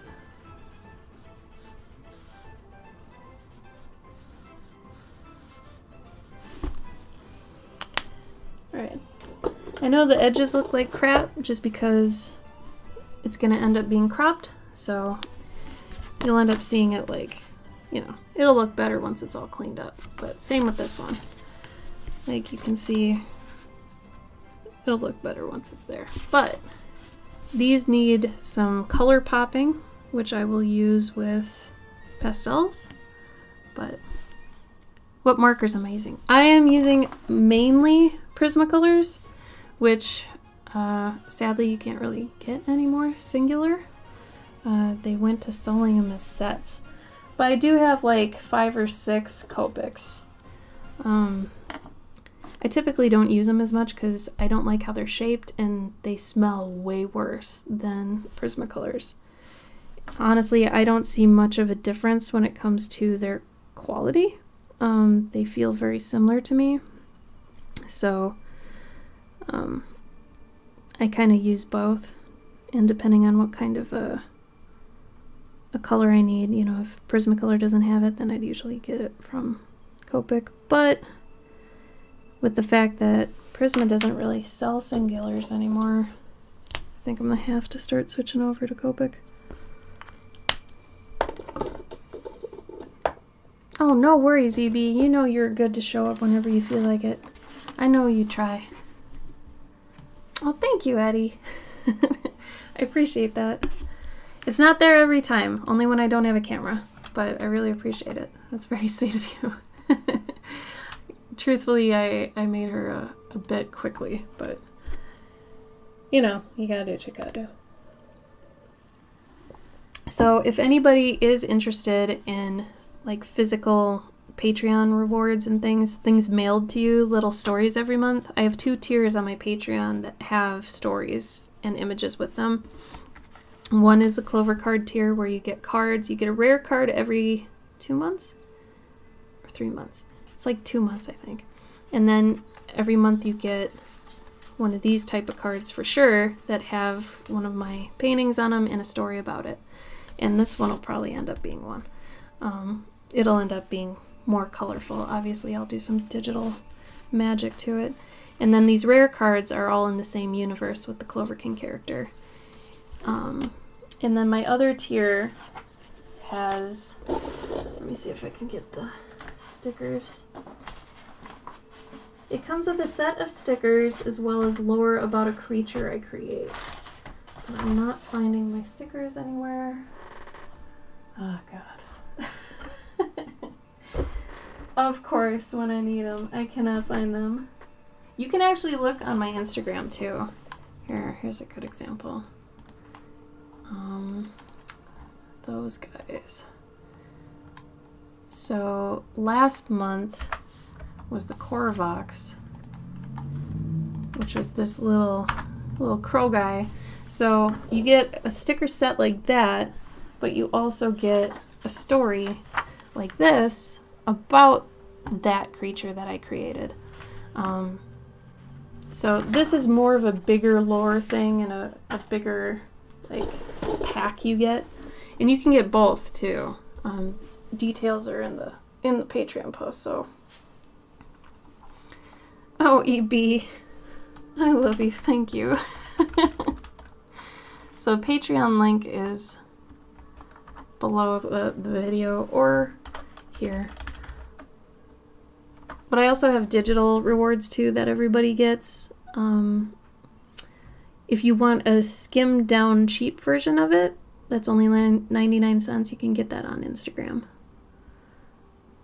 Thanks, Kat. Oh, you guys. Oh, blushing. Thank you. Well, I'm so glad you have fun with them.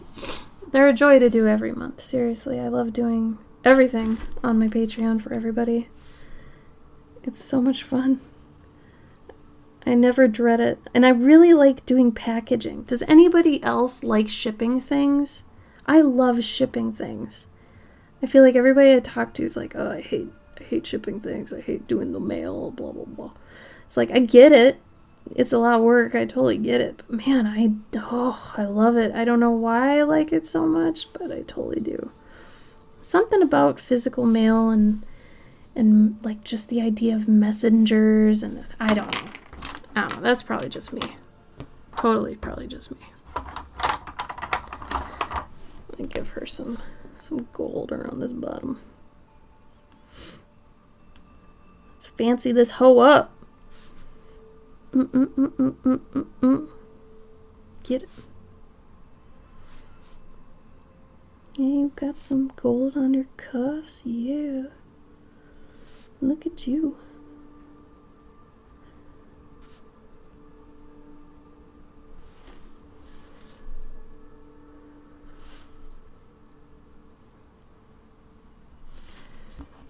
Yeah, that's a bit. Come on. Come on. Here we go. Ah, Kat, you remember. I loved doing that character. That story was so much fun to do. Oh my god. I really want to revisit that character, and all my Journey June stories I really want to do.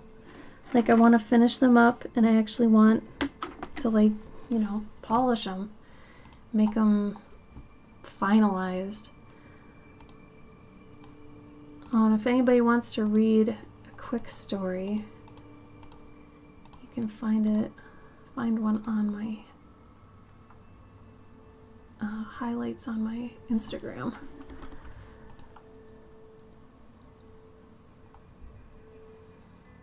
Oh, Eddie, thank you. I'm so glad you enjoy them. They're fun. They're really fun for me to do. I mean, I wouldn't keep doing them if they weren't, to be completely honest. Life's too short to spend it doing things you don't want to do, you know? So I have a lot of fun, like, doing the paw reading and letting people know, hey, I know you think your cat's probably a rogue, but it seems more like a battle queen. And then they're like, oh, really? Why? And then, I tell them, it's like, oh, man, you may be right. I also had a story I did a little while back called The Light Mouse, and I made it just solely kind of on the Instagram. I just felt like doing a story every day a little bit. You can see that there. Well, those of you who follow me on Instagram, thank you so much. I really appreciate that.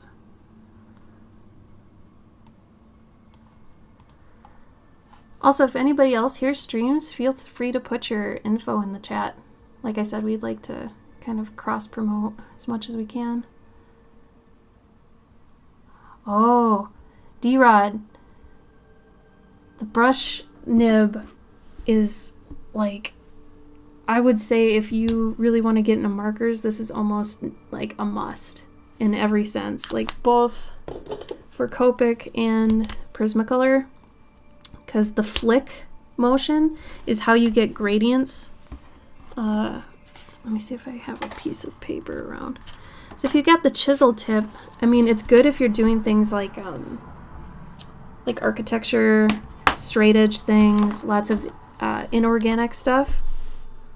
But when you're doing organic things, you know, some things have to fade, and you can blend things together so much better when you've got this flick.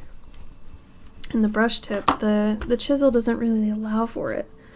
So, you know, you're allowed so much more room to move when you've got this ability to actually flick it, you know. Highly recommend getting a couple of them. Maybe what I usually say is for the people who want to get into markers or aren't sure where to start, get 3. And I would usually say get grayscale. And I mean, these could be Copics too, whatever you like. But the 3 I usually recommend, and I don't have my lightest one because I can't find it online anymore because they don't exist, sadly. But I would usually say to get a 155, a 157, and a 159, which are like a, what is it? It's like a 10%, a 30%, and a 50. Yeah, 10, 30, 50.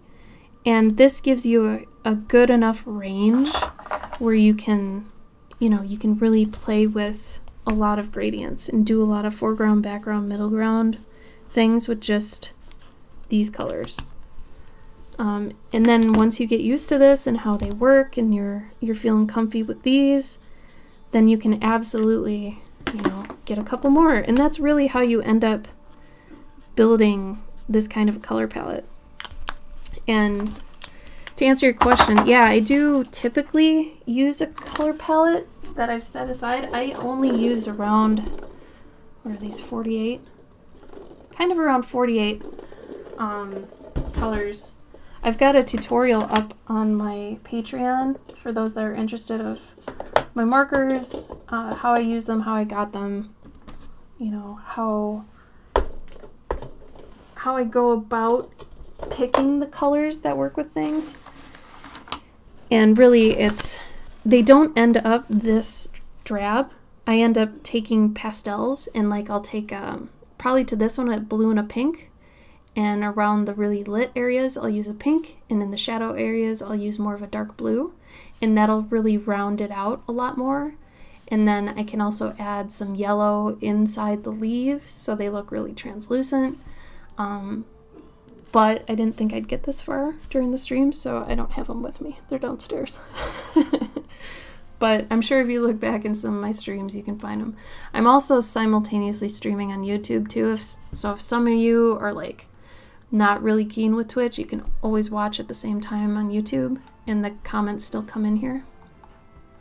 But, oh, thank you, Kat. Oh, really, Justin? Thank you. Yeah, I did my husband as a satyr because he's gonna actually be the card this month for the rare card. He's gonna be in it. He's kind of worked his way into my character's universe, so it's been kind of fun. No, Cavendish, did you really? Oh god, I don't know how many times I've done that. I hope it's on a layer that's easily fixable.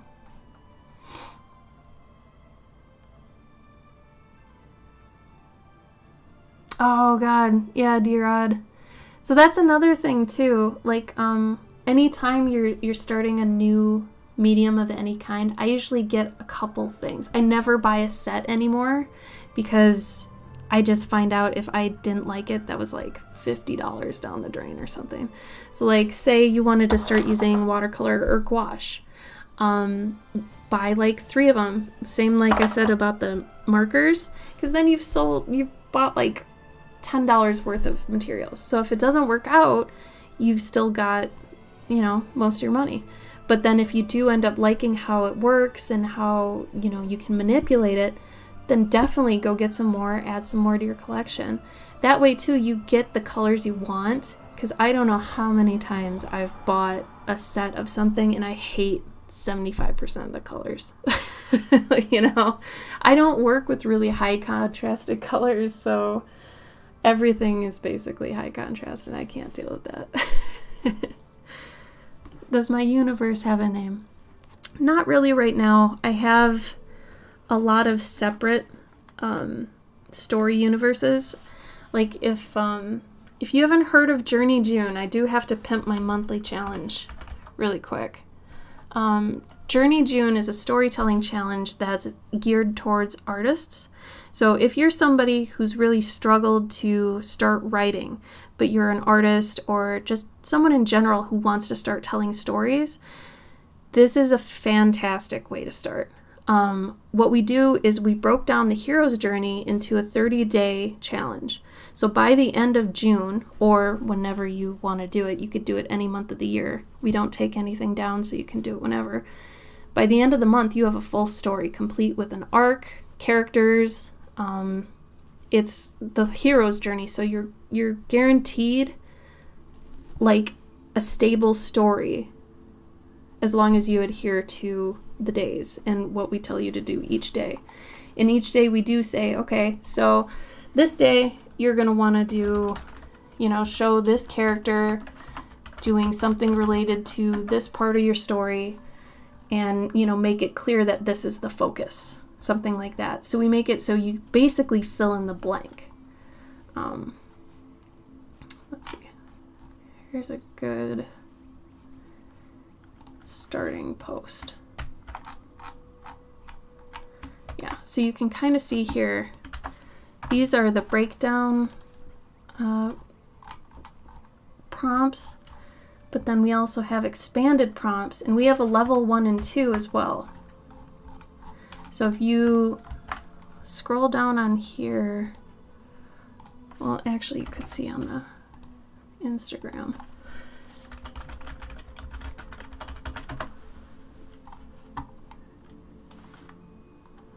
Oh, you too, Kat. Thank you so much for joining. I miss you so much. So if you look at, say, this post, tells you what day it is, which level. Level 2 is usually for the people who have done level 1 a different year. We give you the title. We give you kind of what you should be showing mainly. And then we ask you questions about it so you can kind of have some prompts as to what to be thinking about and then what to focus on, and sometimes even telling you a good camera angle or how to compose the scene, especially if you have other, characters in it. And then at the end of the month, if you've done the whole thing and you've made a story, we have a publishing class where we show you how to do 3 types of books. There's a digital book, a zine, and a perfect bound book. So you get to kind of earn a class, I guess, in that case. But it's really cool. I've done it alongside everybody else every year, and it's been awesome. And you can even go through the tag and look at all the stories that have been made ever since 2018, I think we started it. So if you do like Journey June, 2019, you can see all the ones done in 2019. And everybody has their own story tag as well. So it's really neat. I feel very, I guess, blessed to be able to read so many new stories that have come into the world every year. It's so cool. I just think it's magical. Sorry, I'm a geek about it.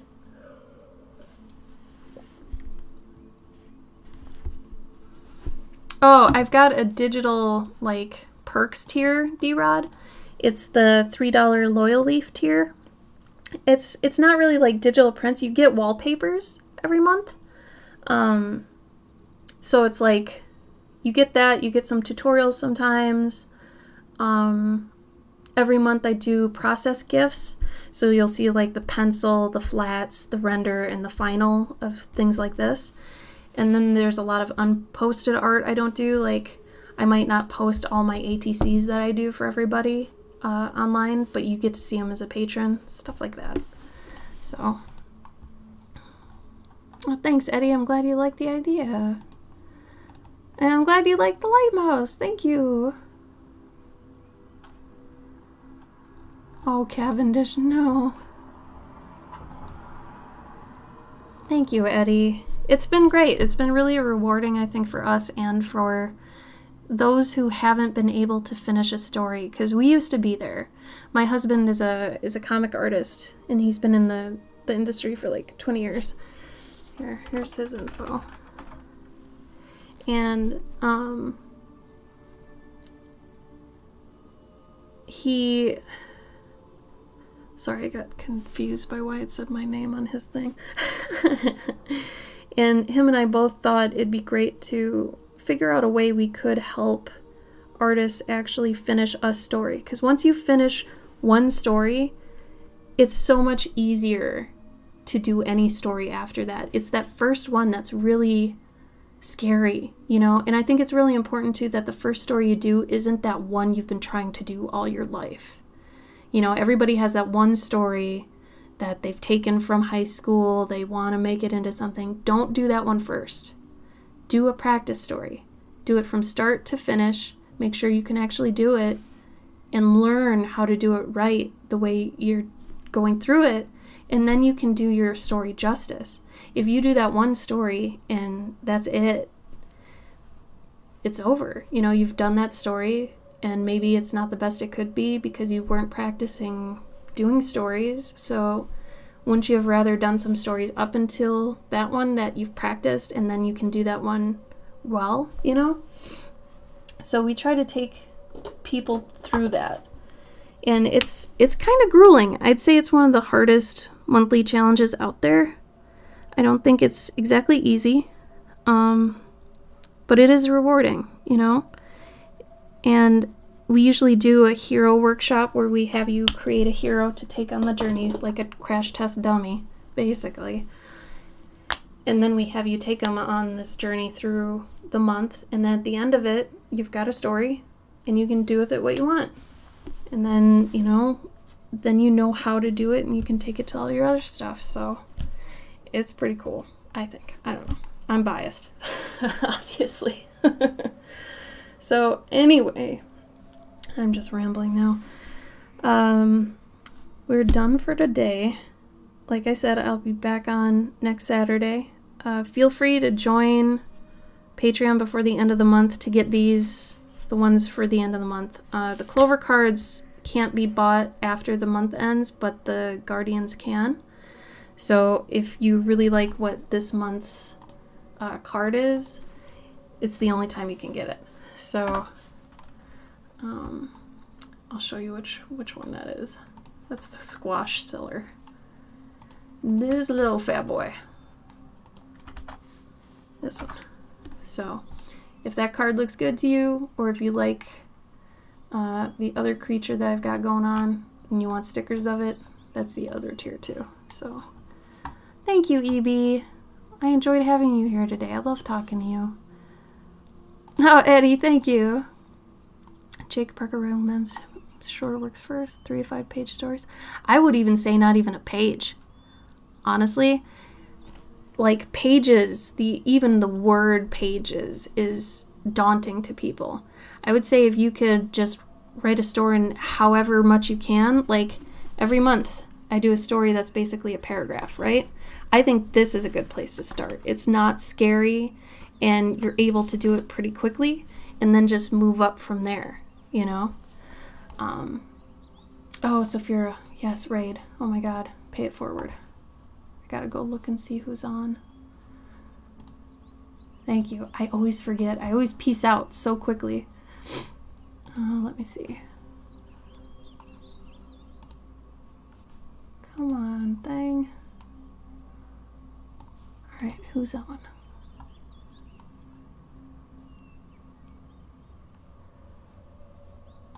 You know, this way. No, we usually don't. I don't do any not safe for work stuff. I also don't do any fan art. So, it's true. You're right, Sophia. I know.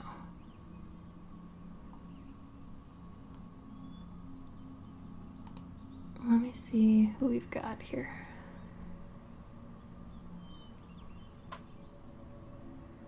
Oh, Eddie, you mean like sharing 18 plus stuff. I'd rather not, if that's okay. I like to keep it kind of, you know, wholesome and whatnot. But I think I have a Not Safe for Work channel in our Discord. But otherwise, yeah, not really in the stream. 4 a.m. Jeez, EB. Yeah, go to bed. I know, it's kind of misleading, right? The swears are different. I like throwing that in once in a while. I'm getting a lot of ads. Give me a minute and I'll see. Yeah, the swears are just a series I'm doing right now. It's not really like a common thing. It was really a way for me to kind of say F you to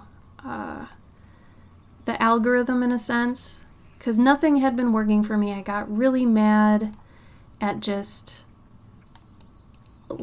everything social media related, so I didn't want to, I don't know, I didn't want to do anything with that. All these people are playing games. I'm looking for artists. Hold on.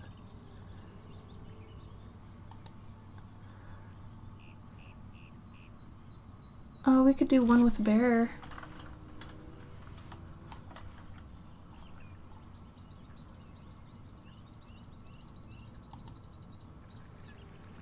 Oh yeah, I totally get you.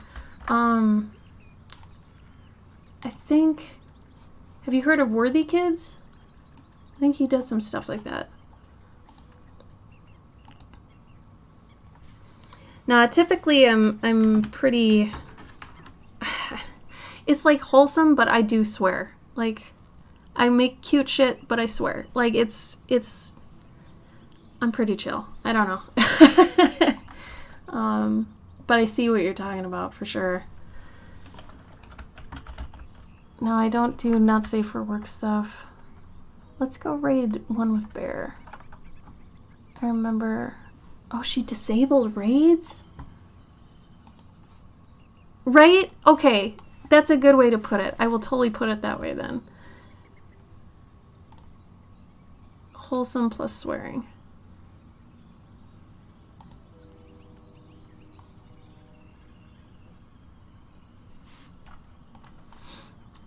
Okay, the one person I wanted to raid is totally not accepting raids.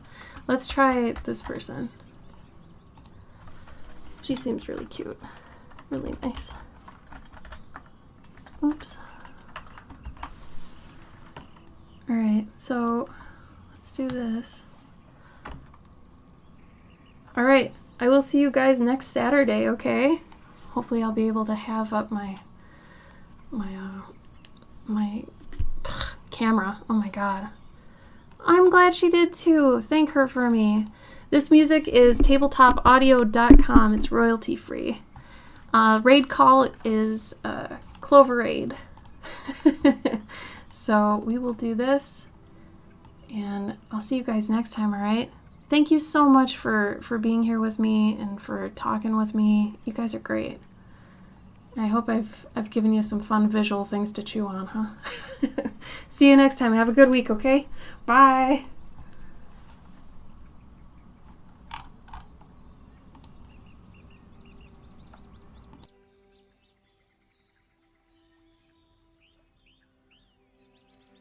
New raid call is drop. I repeat, your new raid call is a drop command. If you are raiding, your new raid call is a drop command. If you're like, what the heck? Listen, just trust me. I repeat, raiders, your new raid call is a drop command. Just trust me.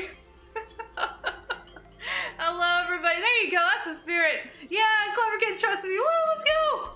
I promise you, you will not be disappointed, raiders. I promise you, you will not be disappointed. Hi, Eddie. Welcome, welcome. Hi, Clover. How are you? Sophara, hello, hello. Welcome on in. So, guys, in a few seconds, you're all going to be falling on my screen. It's going to be great.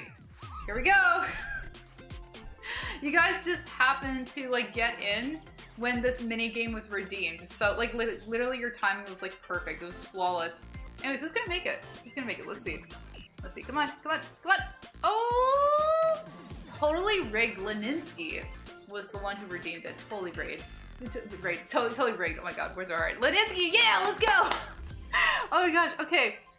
So, boo boo boo boo, let me drop some confetti here. Congratulations, DG. Clover, how are you? I see that this is the first time that you're chatting my stream. How are you doing today? And welcome. Let me go over here in this mode for a second to greet everybody. Welcome on in. If it's your first time here, my name is Rochelle, but most people know me as Debbie or as Debbie Cat. I'm a full-time artist and broadcaster that does digital art streams. I do a lot of anime content, and I love cute stuff. You're gonna notice that there's cute things over here.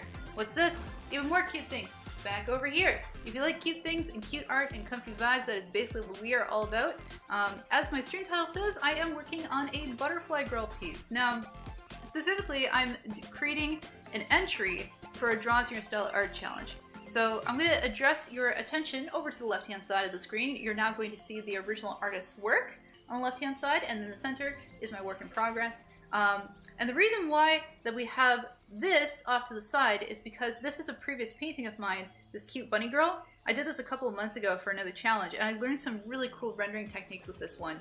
But for the life of me, it's hard to remember those kind of things. So anytime that I am trying to recreate a technique I've done before, I try to just pull up in the reference and just, you know, remember how I did it. So I'm trying to apply that same kind of rendering technique to the turtleneck that the character is wearing. Okay, let me get caught with you guys. Thank you, stream. Your stream is amazing. Oh, you're so nice. Thank you. Yes, there are indeed. Yes. So we have a Squishmallow. Here, let me go in this mode for a sec. So we have a Squishmallow that looks like a gacha machine. We have Pusheen. We have a Junimo from Sturdy Valley. And we have sheep. Because sheep are great. But anyways, let me scroll back and see what I missed. I'm so sorry. I just got a new monitor, and now your work is even prettier for me. Oh, kind of. Let's go. That's awesome. And yes, Drud Laren, hello, welcome on in, everybody. Thank you so much, Sakura, for sharing them out. Thank you. Clover, what were you streaming today? What were you doing? Tell us all the things. I want to get to know you. If you have time, I'd love to get to know you. Were you referred to my channel here today? Like, were we a referral? Did you find me in the directory? It's always really nice. It's always so cool, like, getting to know new friends here on Twitch. So a little fun fact for those of you that are meeting me for the first time, I've actually been streaming on Twitch for almost 8 years. So to this day, like, I love meeting new friends. I'm, like, every month I'm always discovering new people. All the time. Hello Kitty? Oh no, sorry. So Hello Kitty, I think they were talking about the plushies that I have back here. Nothing Hello Kitty related though. I said your username right? Yo, let's go!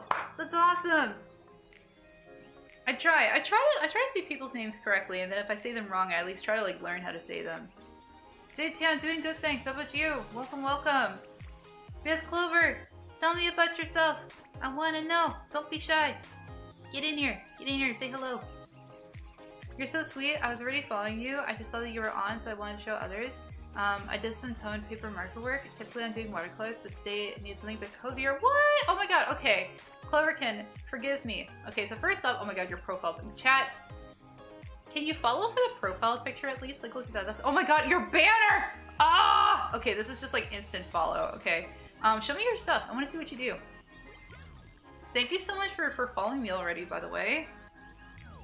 Oh my goodness. I try to remember, like, new follow names too. If somebody, like, brand new follows, I try to remember the name if I possibly can.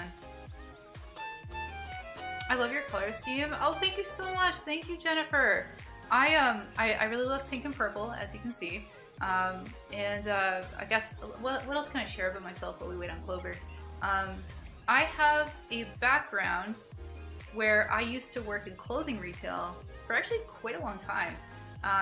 And I really think that's where some of my inspiration for fashion and, like, color palettes and stuff, like, really got nourished, because, like, when I was doing clothing retail for a while, like, I learned about that. I learned how to, like, put together outfits for, like, the mannequins for the stores and, you know, stuff like that. But even, like, before I did jobs like that, I always had a very strong interest in things like color palettes and fashion. I got to hone in on those experiences when I was out there working those kind of jobs for a while. And then over time, I was able to fine-tune it with being an artist. So I love color.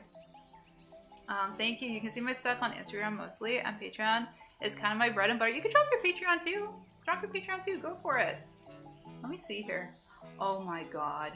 Everything is adorable. Why is everything you make so cute? Oh my god. You are illegally cute. Not allowed. Why? Why? Oh my god. Okay, hold on. Chat, I'm gonna show you in a second. I'm taking a little sneaky peeky. Everything is so illegally cute. How dare you? This is so good. Oh my god. First of all, I just dropped you a follow back on Instagram. Secondly, oh my god, chat, here, listen, chat, you ready to be pulverized with cuteness? Oh my lord. This is what caught me. This is what caught my attention. I was like, what the heck? And then these little cute patooties. All these cuties. Everything is so cute.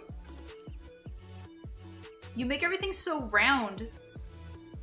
Everything is so round and squishy. Ah! Yeah, these keychains? Let's see here.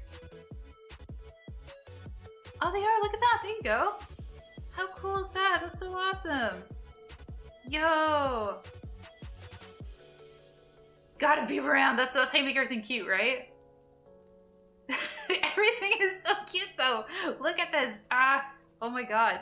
This is so awesome. Okay, Cloverkin, before I eat up more of your time, I just want to give you a heads up that if at any point you need to just like, if you need to go and like eat food or something, just like, you can just excuse yourself whenever you want. It is all good. I'm just ogling all of your stuff here. These are adorable. I love your style so much. Master the shape language. Oh, thank you. But yeah, like I said, if you gotta dip into lurk at any point, please don't worry about a thing. It is all good. But if you want to hang out and vibe, we'd love to have you in chat. I'm gonna redrop an extra shadow here for Clover. So if you really love the super cute artwork that you just saw on screen, please go drop them a follow on Twitch. That is so awesome. Thank you so much for thinking about the stream. Really, really appreciate it. Honestly, it's really humbling whenever like if somebody new checks out the stream and then they follow up with like rating me like another day. It's honestly just like so humbling. It really, really is. But yeah, for new friends, if you guys want to get to know me a bit more, I'm just gonna drop you my giant brick of links right over there, or down here below. If you're on mobile, it's below over here. If you're on a computer, it's probably over that way. But yeah, feel free to check out anime links if you want to see more of my portfolio. Questions are welcome anytime. I love chilling and chatting with everyone. So yeah, don't be afraid to poke me for questions if you have one, or two, or three. Doesn't matter. Okay, so back to shading this thing. Fun times. Okay. I guess. I'm trying to think here. I could probably switch. Thank you, Jade. Thank you so much. I'm trying to do a good job. I appreciate you're so kind. Thank you. I'm hangry. Yes, please go get your foods. Thank you so much again, Clover. And thank you again to all of Clover's friends. You guys are super sweet. Thank you for being here and vibing. I was telling chat earlier that I really cannot see myself finishing this painting today. My streams tend to be chaotic, good energy. You just happen to be here at a time when it's like kind of like calm. The calm before the storm. But yeah, my streams are usually like chaotic good energy because everyone's just great and awesome, and therefore I end up slowing down. But that's okay. Those are good problems to have. So I'm just gonna try to do what I can. We'll see what happens.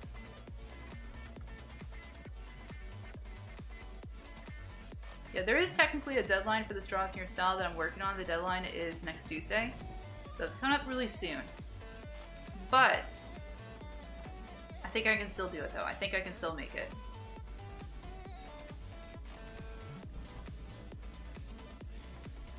For those that are genuinely wondering, like, what do I have left, by the way, it's basically rendering her clothing, which I'm doing right now, and then the butterflies and the flowers.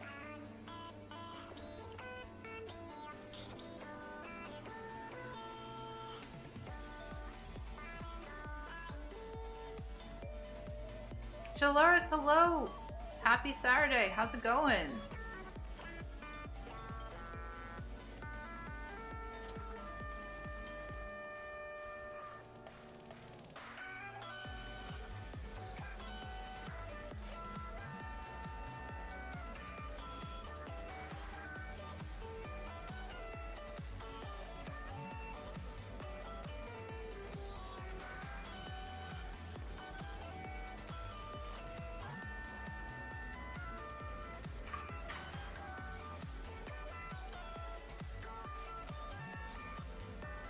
It's cold and wet where I'm at. And that's messing with my hands on purpose day, not by choice. Oh